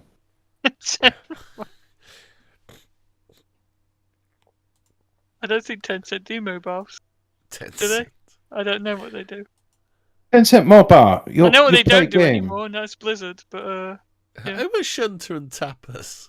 Shunter and Tapas are at it again, apparently. Right, okay, we continue. Are you going to read the rest of it? As if over and over we shall learn of masses of soft coal that have fallen upon this earth. Have you ever had soft coal, Hobbit? Or was that only when you had too many beers? If in no instance has it been asserted that the masses did not fall, but were upon the ground in the first place, as if we have many instances, this time we turn down good and hard the mechanical reflex that these masses were carried from one place to another in whirlwinds, because we find it too difficult to accept that the whirlwinds could so select or so specialise in a peculiar substance. Hobbit, Fraser, you still there? Yeah, mate.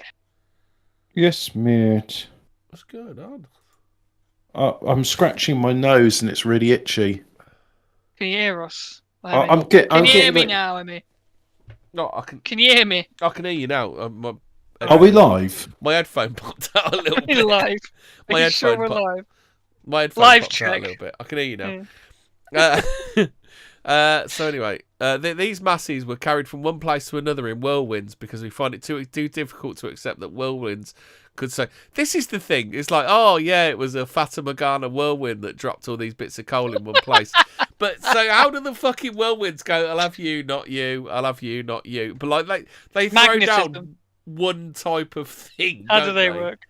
I can well believe whirlwinds will just be selective, like, okay, today it's going to be raining frogs, tomorrow hail, next day maybe sandstone.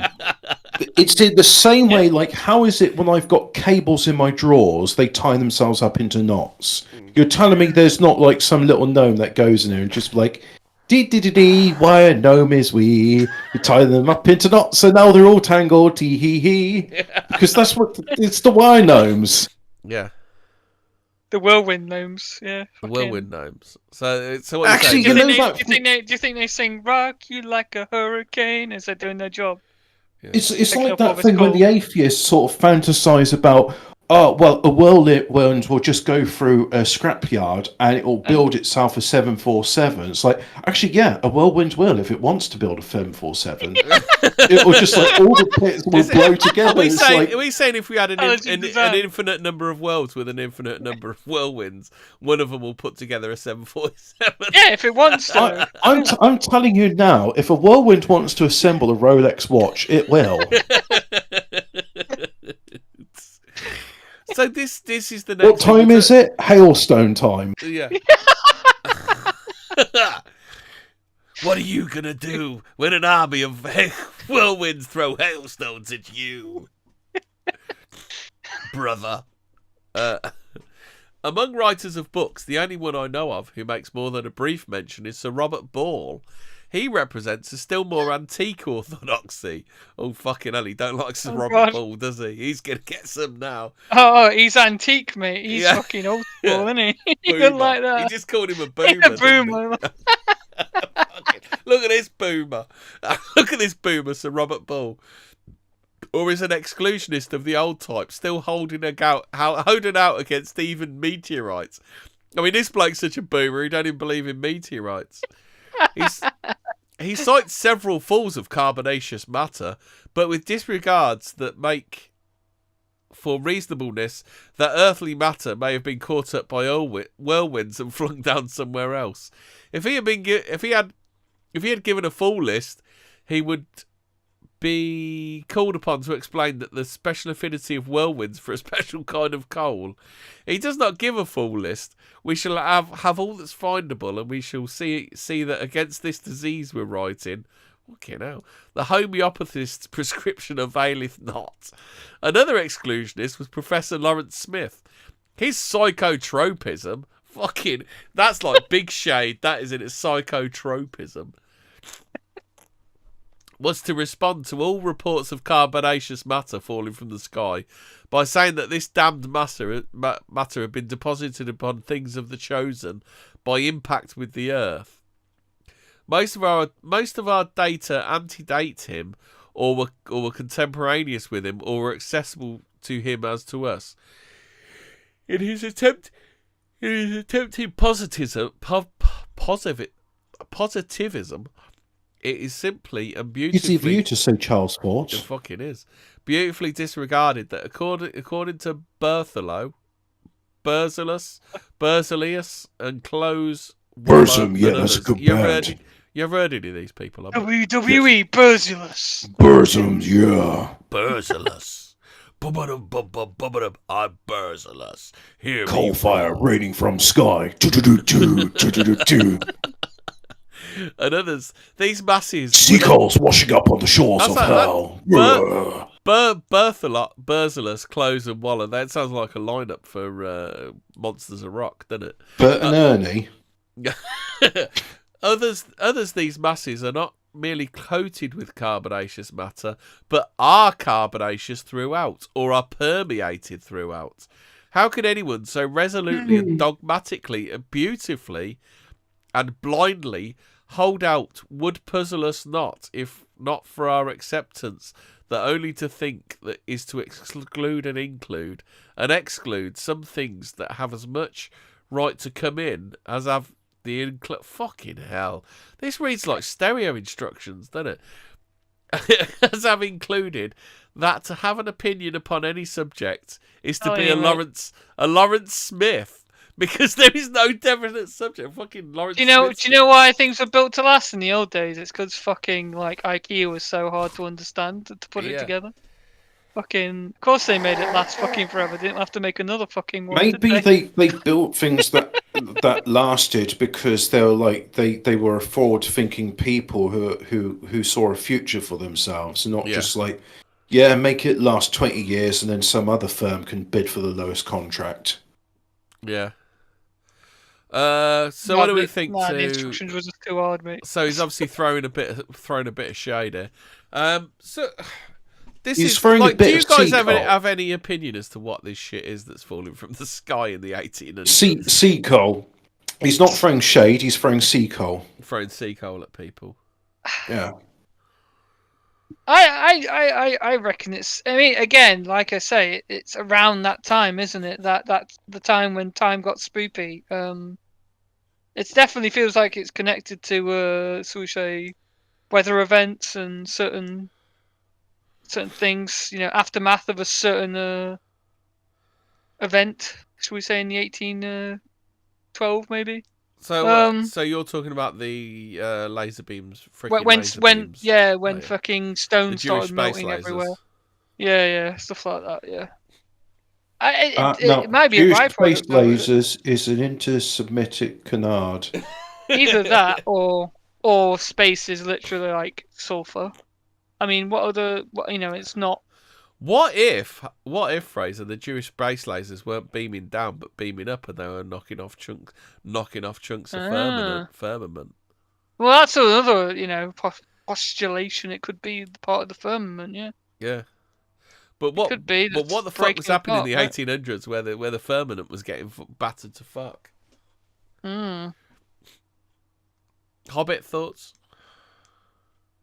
I really like Woodgate cider from Lidl. £2 for 2 litres. It's in a plastic bottle, so that seafoam can't penetrate it. Seafoam? Not seafoam, sorry. Sea coal. I was thinking of Mary Seacole. You can get these pipes called meerschaum pipes, and the idea is like the more you smoke with them, the more the tobacco like infuses into the porous structure. And I was like, how's meerschaum? And it's like, that's German for seafoam. Seafoam. It's a porous thing. Remember, people, buy seafoam. Buy seafoam. Dr. Walter Flight from Eclectic Magazine, 8971. That sounds mint, that magazine does. Would you buy Eclectic Magazine, Hubbard? I think this is the Eclectic It sounds like magazine. a fun magazine. Fraser, would you buy Eclectic Magazine? Not if it's like people that wear like really thick-framed glasses and have beards and talk about beard pomade and like, I'm eclectic. I listen to Jesus and Mary chain. No, I think it'd be just like quite fun. I think it'd be like nuts. You'd get a pair of tits in there, bit of science. Oh, like Bizarre magazine then. Yeah. Well, it'd be a bit more wholesome than that, obviously, because it's eclectic. Oh yeah. So, Bizarre was a bit. People cutting their face off and feed it to their dog because they're on LSD. Or the woman that really enjoys eating live bugs. Yeah. Or those Japanese ladies that enjoy doing weird things with squids. And seafoam. Sea coal. Ends up a bit of sea foam anyway. I mean... Go on then, Fraser. No, I was about to say, why not? You're eating the stuff, right? Yeah. Just have it. You remember, if anything falls from the sky and looks a bit weird, chuck it in your dinner. Yeah. Yeah. What's the next logical step? Oh, let's try and have sex with it. Yeah. So anyway, Dr. Walter Flight from Eclectic Magazine, 8971, says of the substance that fell near Alais, France, in March 15th, 1806, that it emits a faint bituminous substance. It's just fucking hell. Bituminous. Just they're fucking hooked on it, aren't they? It's like, fuck, it looks bituminous. Is it like fucking swamp gas over Venus? Oh, well, that's bituminous, that is.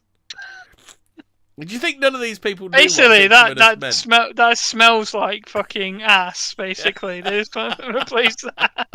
That sounds like shit. It smells like menthol arse. Yeah.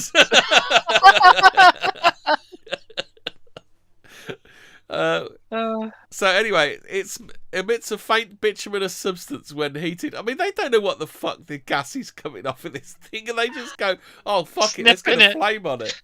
Let's just get a flame on it, see what it smells like."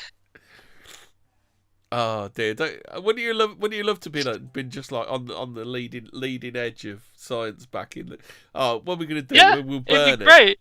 We'll burn Scientists back in the day, they just fucking ate everything, didn't they? We'll burn it. We'll burn it. Chuck a bit in a sandwich. Got this new sample of anthrax. Oh, stick it in the crock pot. Let's try it.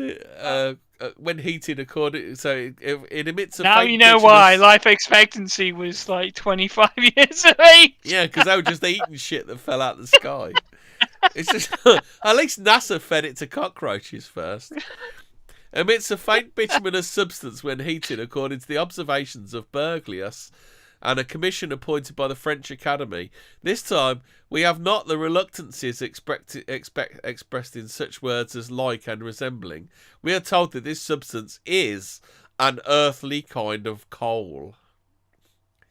I mean, there's nothing in like galactic lore that says that, you know, everything in the Earth has to be a substance. You know, everything from outer space has to be a substance that doesn't exist. No, yeah, exactly. Yeah, well, yeah. I mean, you could literally have a meteorite that falls down and it's just like a bit of coal or something. I mean, that is Hobbit. Do you agree? I'm infuriated by a headline, so I'm sorry, but it was infuriating me, and thus I just heard noise in the background. I'm very good at this co-hosting, Lark. Okay. I told you about sea coal. I told you about sea coal and the sandstones. We did a. Somebody was saying you can't burn sea coal in the stoves, and then what will alt-right chuds burn then? Because the ban on stoves, burn solid fuel. It's like you and SJJ are gonna have to go around the local streets finding bits of coal that have fell out of the sky, aren't you? Yeah, and if anybody in the council wonders where mine comes from, look, it comes from the sky. Yeah. At one point, it was in the sky, and it rained down into my coal bunker. So go fuck yourself. So as to minute quantities, we are told that the substance that fell at the Cape of Good Hope has in it a little more than a quarter of organic matter. What's he saying? There's a quarter in there, Hobbit, which in alcohol gives the familiar reaction of yellow resinous matter. So what gives out yellow resinous matter when you put it in alcohol, Hobbit? You put a resin in alcohol. If it's alcohol, if it dissolves in alcohol, then you end up with some watery substance. Tree sap, I think, will dissolve in alcohol. Okay. Well, I imagine this is how they make paints. So and who's such. who's bunging coal and trees into the air then? The whirlwind. Yeah, the whirlwind. The whirlwind's not interested in making 747s and stuff. He just wants to put trees and coal in the air. Yeah. Right. Fucking hell, there's loads left in there. Oh, we're nearly at... We'll just do this chapter and then it'll be 7 next time. Carbonaceous matter that fell in 1840 in Tennessee. Cranbourne, Tennessee? Australia, 18... Oh, carbonaceous matter that fell in 1840 in Tennessee and also in Cranbourne, Australia. It's really... obviously, adjoining words aren't... Is that state near Arkansas? Arkansas. It's like RNHS. Or Montal, is it Montalban in France, Hobbit? Montauban. France, May 14th, 1864. 20 masses, some of them as large as a human head, of a substance that resembled a dull-coloured earthy lignite. What the fucking hell is a lignite? Lignite's a type of coal. It's peat, which has been a bit more compressed. Okay. And obviously in Golpara, India, about 1867, about 8% of hydrocarbon. Is that usual, unusual, Hobbit?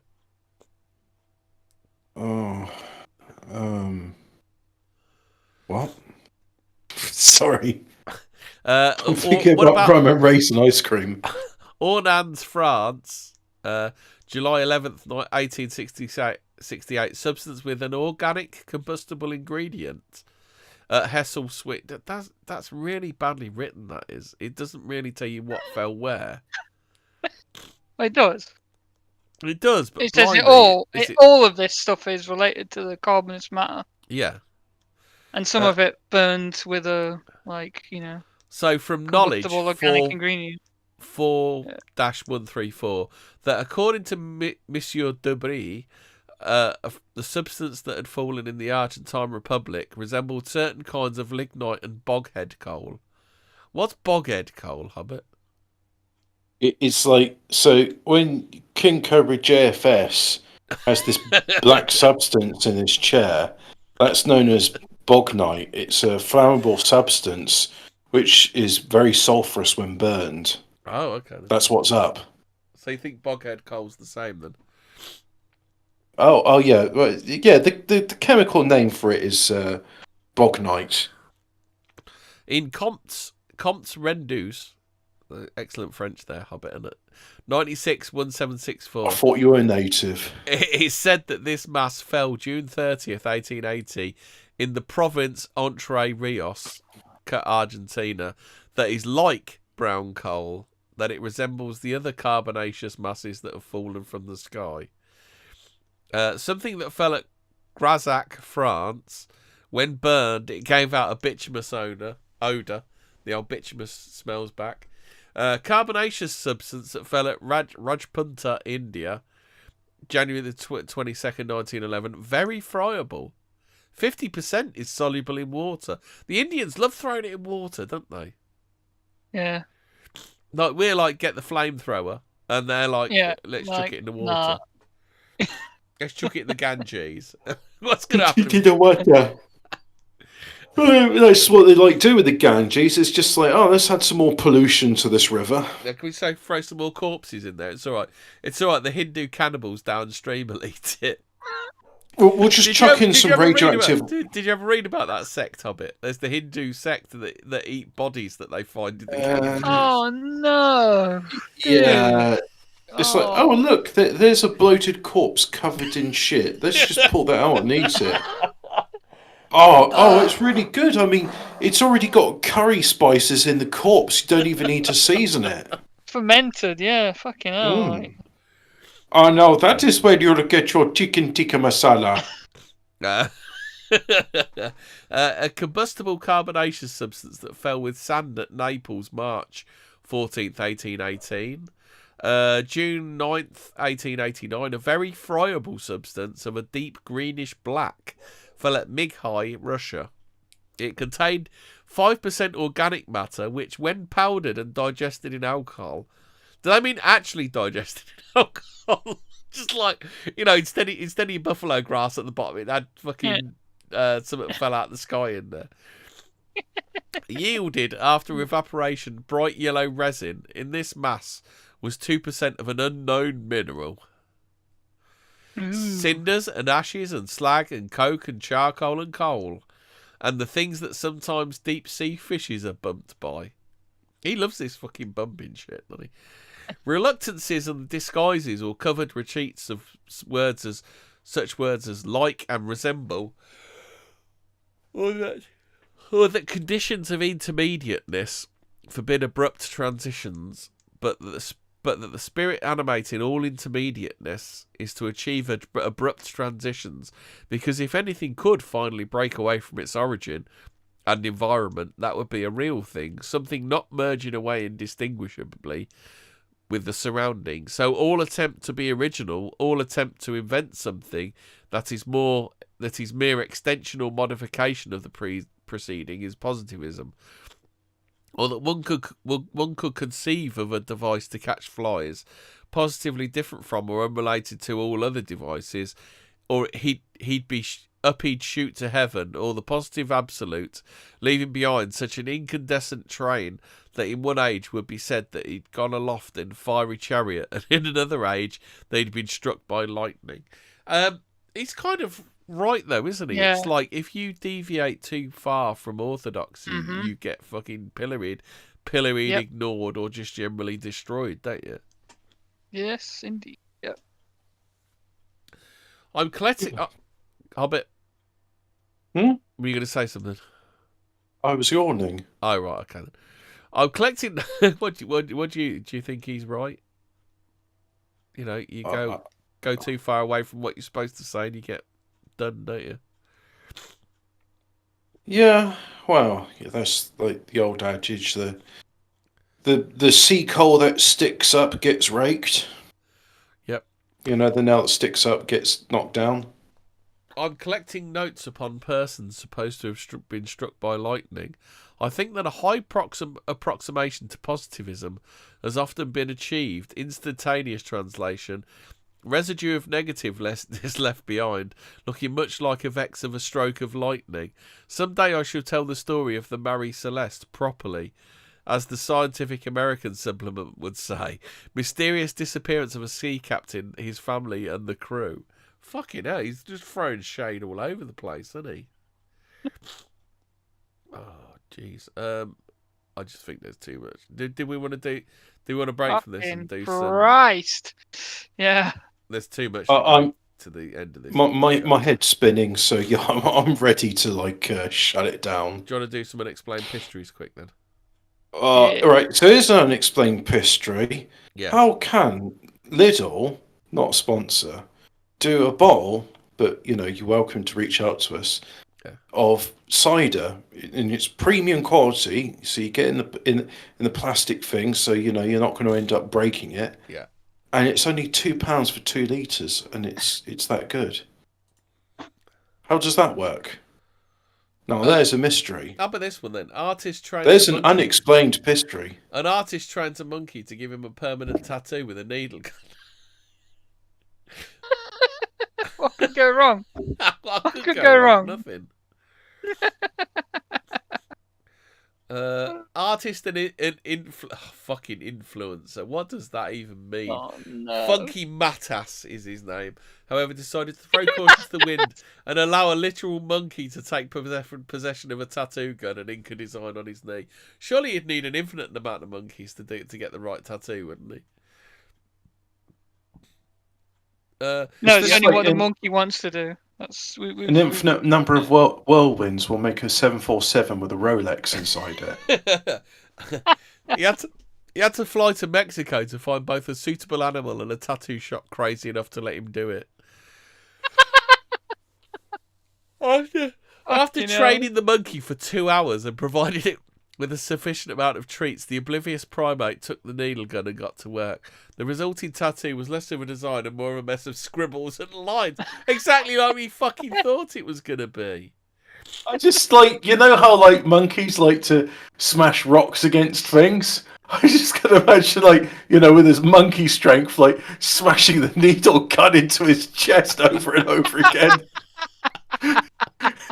I just shrieking. Or just smashing it into his bollocks or something. That would have been better. Smashing it into his bollocks and then throwing shit into the wounds.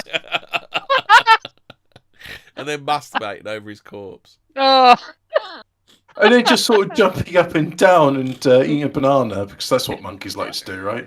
Hobbit, you skeptic. Did you know today marks 52 years since Apollo 14 landed on the moon? And it absolutely did.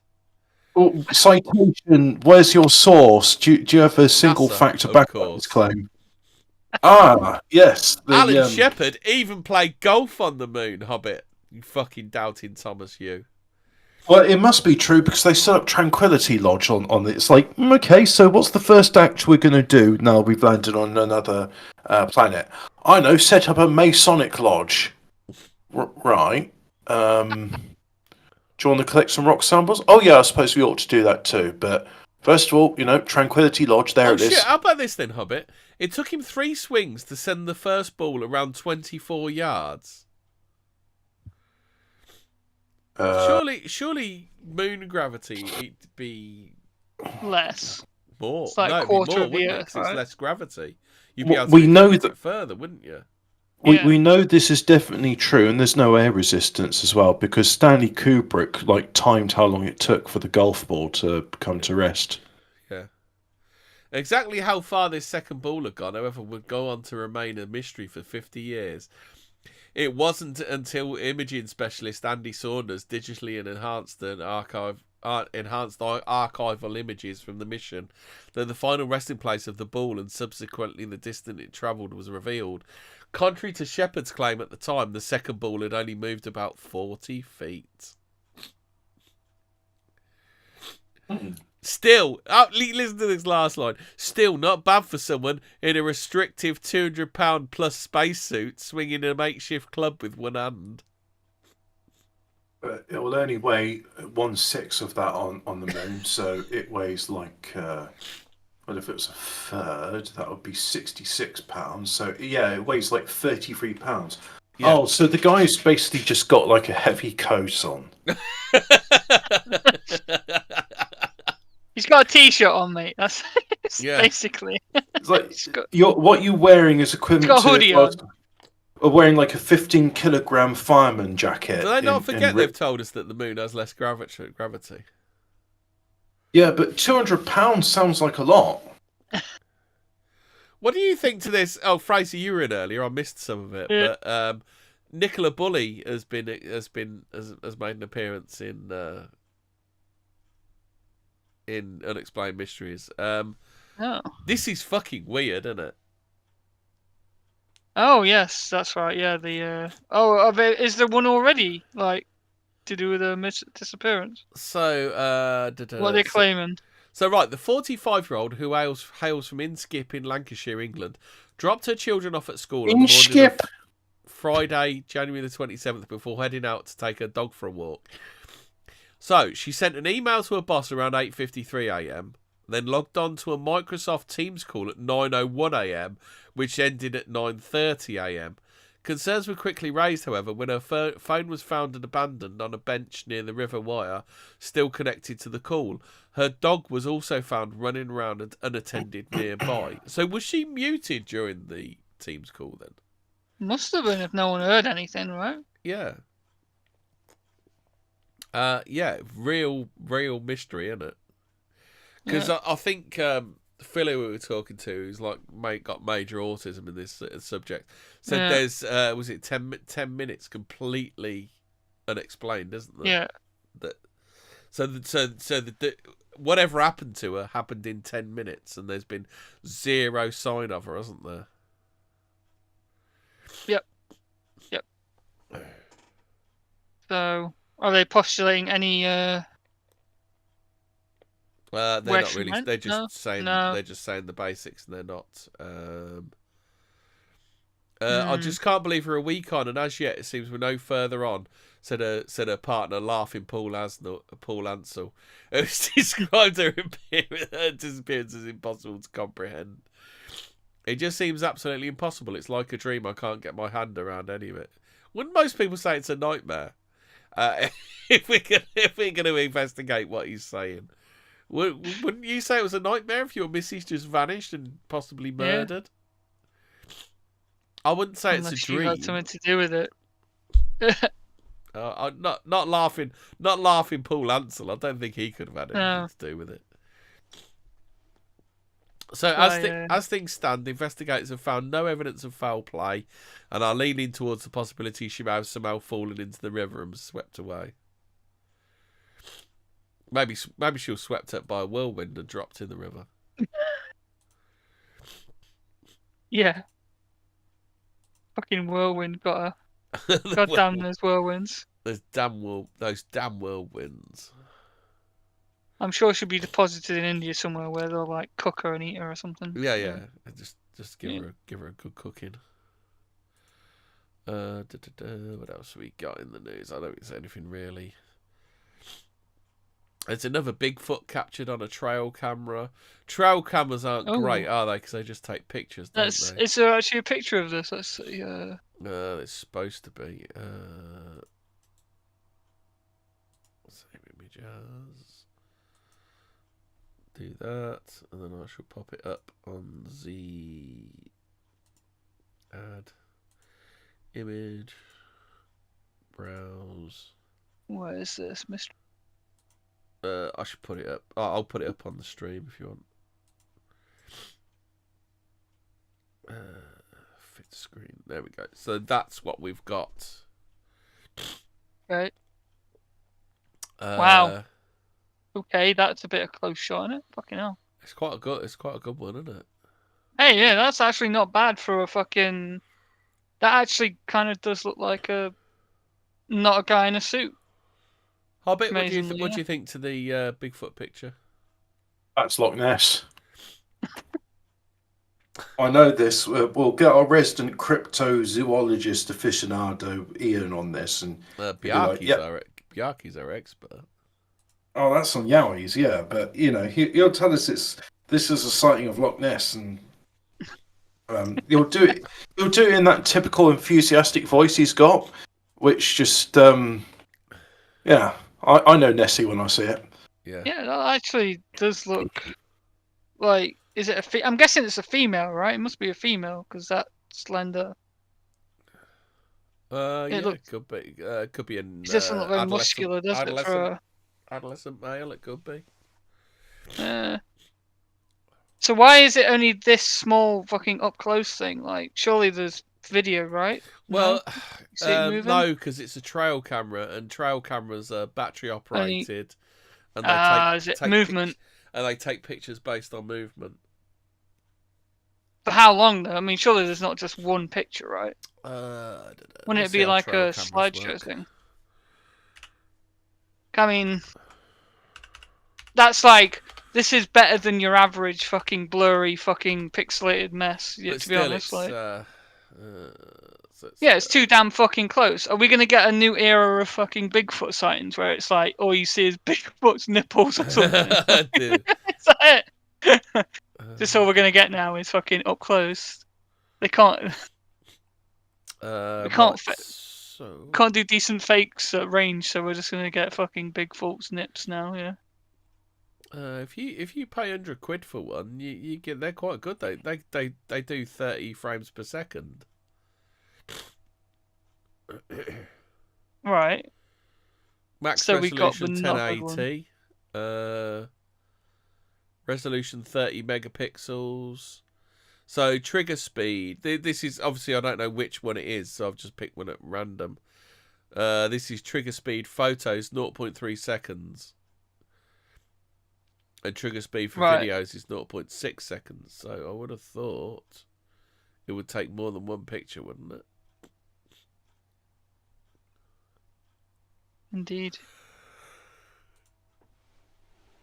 Like I say, I don't know much about trail cameras because I've never owned one, but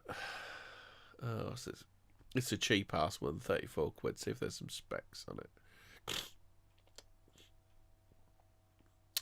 So some of these, this is £35. You can get one with night vision. 10 meter trigger distance, 16 megapixel images, IP66 waterproof.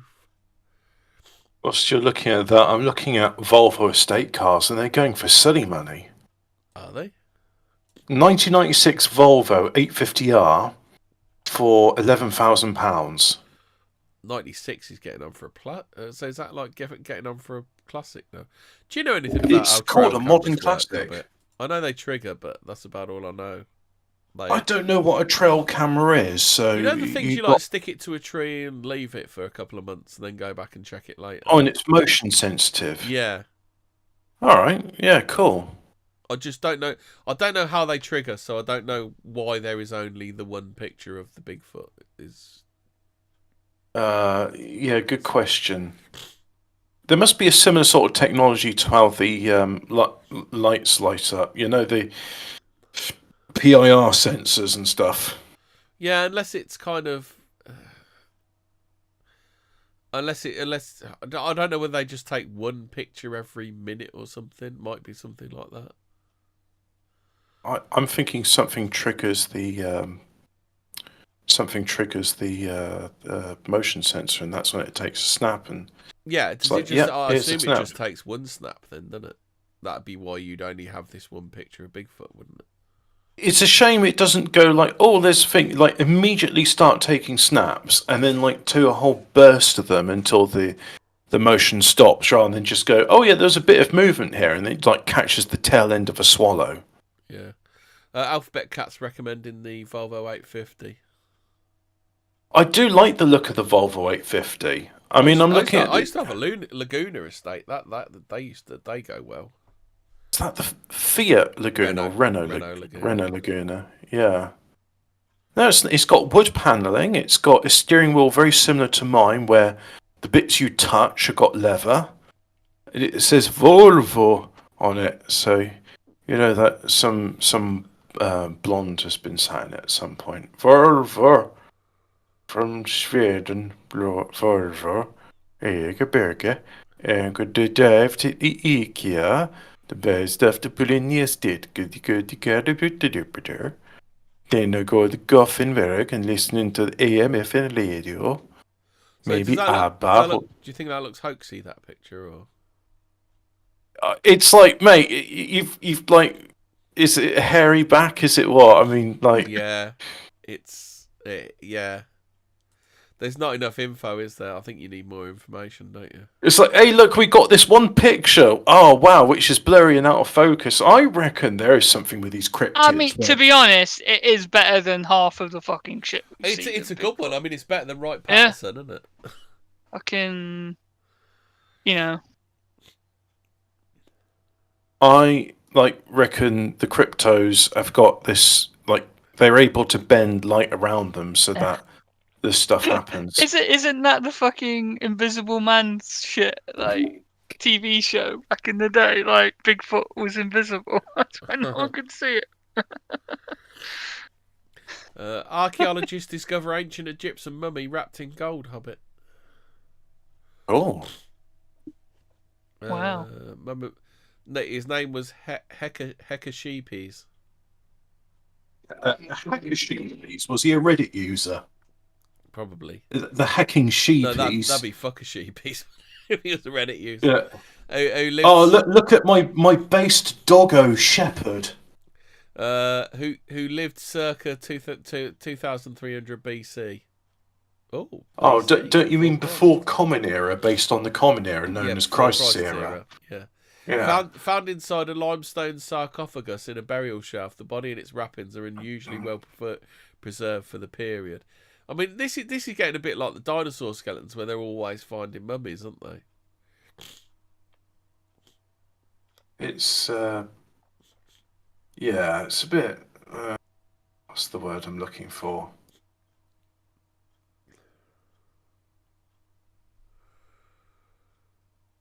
Hackersheet. How do you pull the brain through the nose with a hook? This is one thing that I don't get. Yeah, you have to break like a bone in your nose to get the brain. Right, okay then. Yeah. It was strange how the Egyptians are so very meticulous about preserving all of the organs, and yet with the brain, it's just like, yank it through the nose and toss it into the rubbish. They don't need the brain when they come back. Yeah, they don't even keep it. It's weird. Yeah, that's weird, isn't it? It's kind of. Well, does it go back to what you were saying, Hobbit, about the heart being like the brain almost? Yeah. Well, I had this thing like. I took my nan's otherwise on the road, so I said, look, I've got to be somewhere today. I'll swing round and I'll pick you up, and so I did. And she said, oh, I like the car, it's comfortable. And I said, well, thanks, that's the idea. Anyway, so we're driving along, and she says, oh, where are we now? And I said, what the village is. And she said, oh, have you been here before? And I said, I know this place off by heart. I've been on it many times before. And then I was driving along, about half a mile later, I just thought, it's a strange phrase, I know this place by heart. Why does the heart be associated with memory? It is weird. That it be, sorry. Yeah. I know it off by heart. Yeah. Maybe they knew something we've forgotten, or... Well, just do you feel memories with your heart? Is that it? You got a feeling? I know this place, I got a feeling, I know it off by heart, I know it like the back of my hand. Oh, the back of my hand's a bit more literal. This one sounds bollocks to me, but strange life forms have been found thriving in an environment that's totally inhospitable to most anything else. When it comes to environments conducted... Is it called Birmingham? Birmingham. Almost Chernobyl. Almost. Oh, is it the mushrooms that are black and they're absorbing gamma radiation? No, they've found some weird fucking... You know, like the ecosystem that the aliens create in Alien? It looks a bit like that.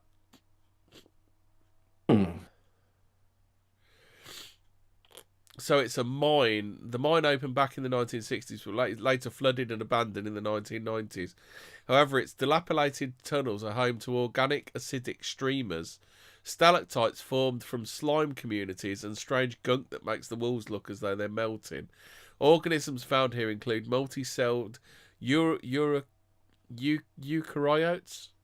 strange shape-altering amoebae,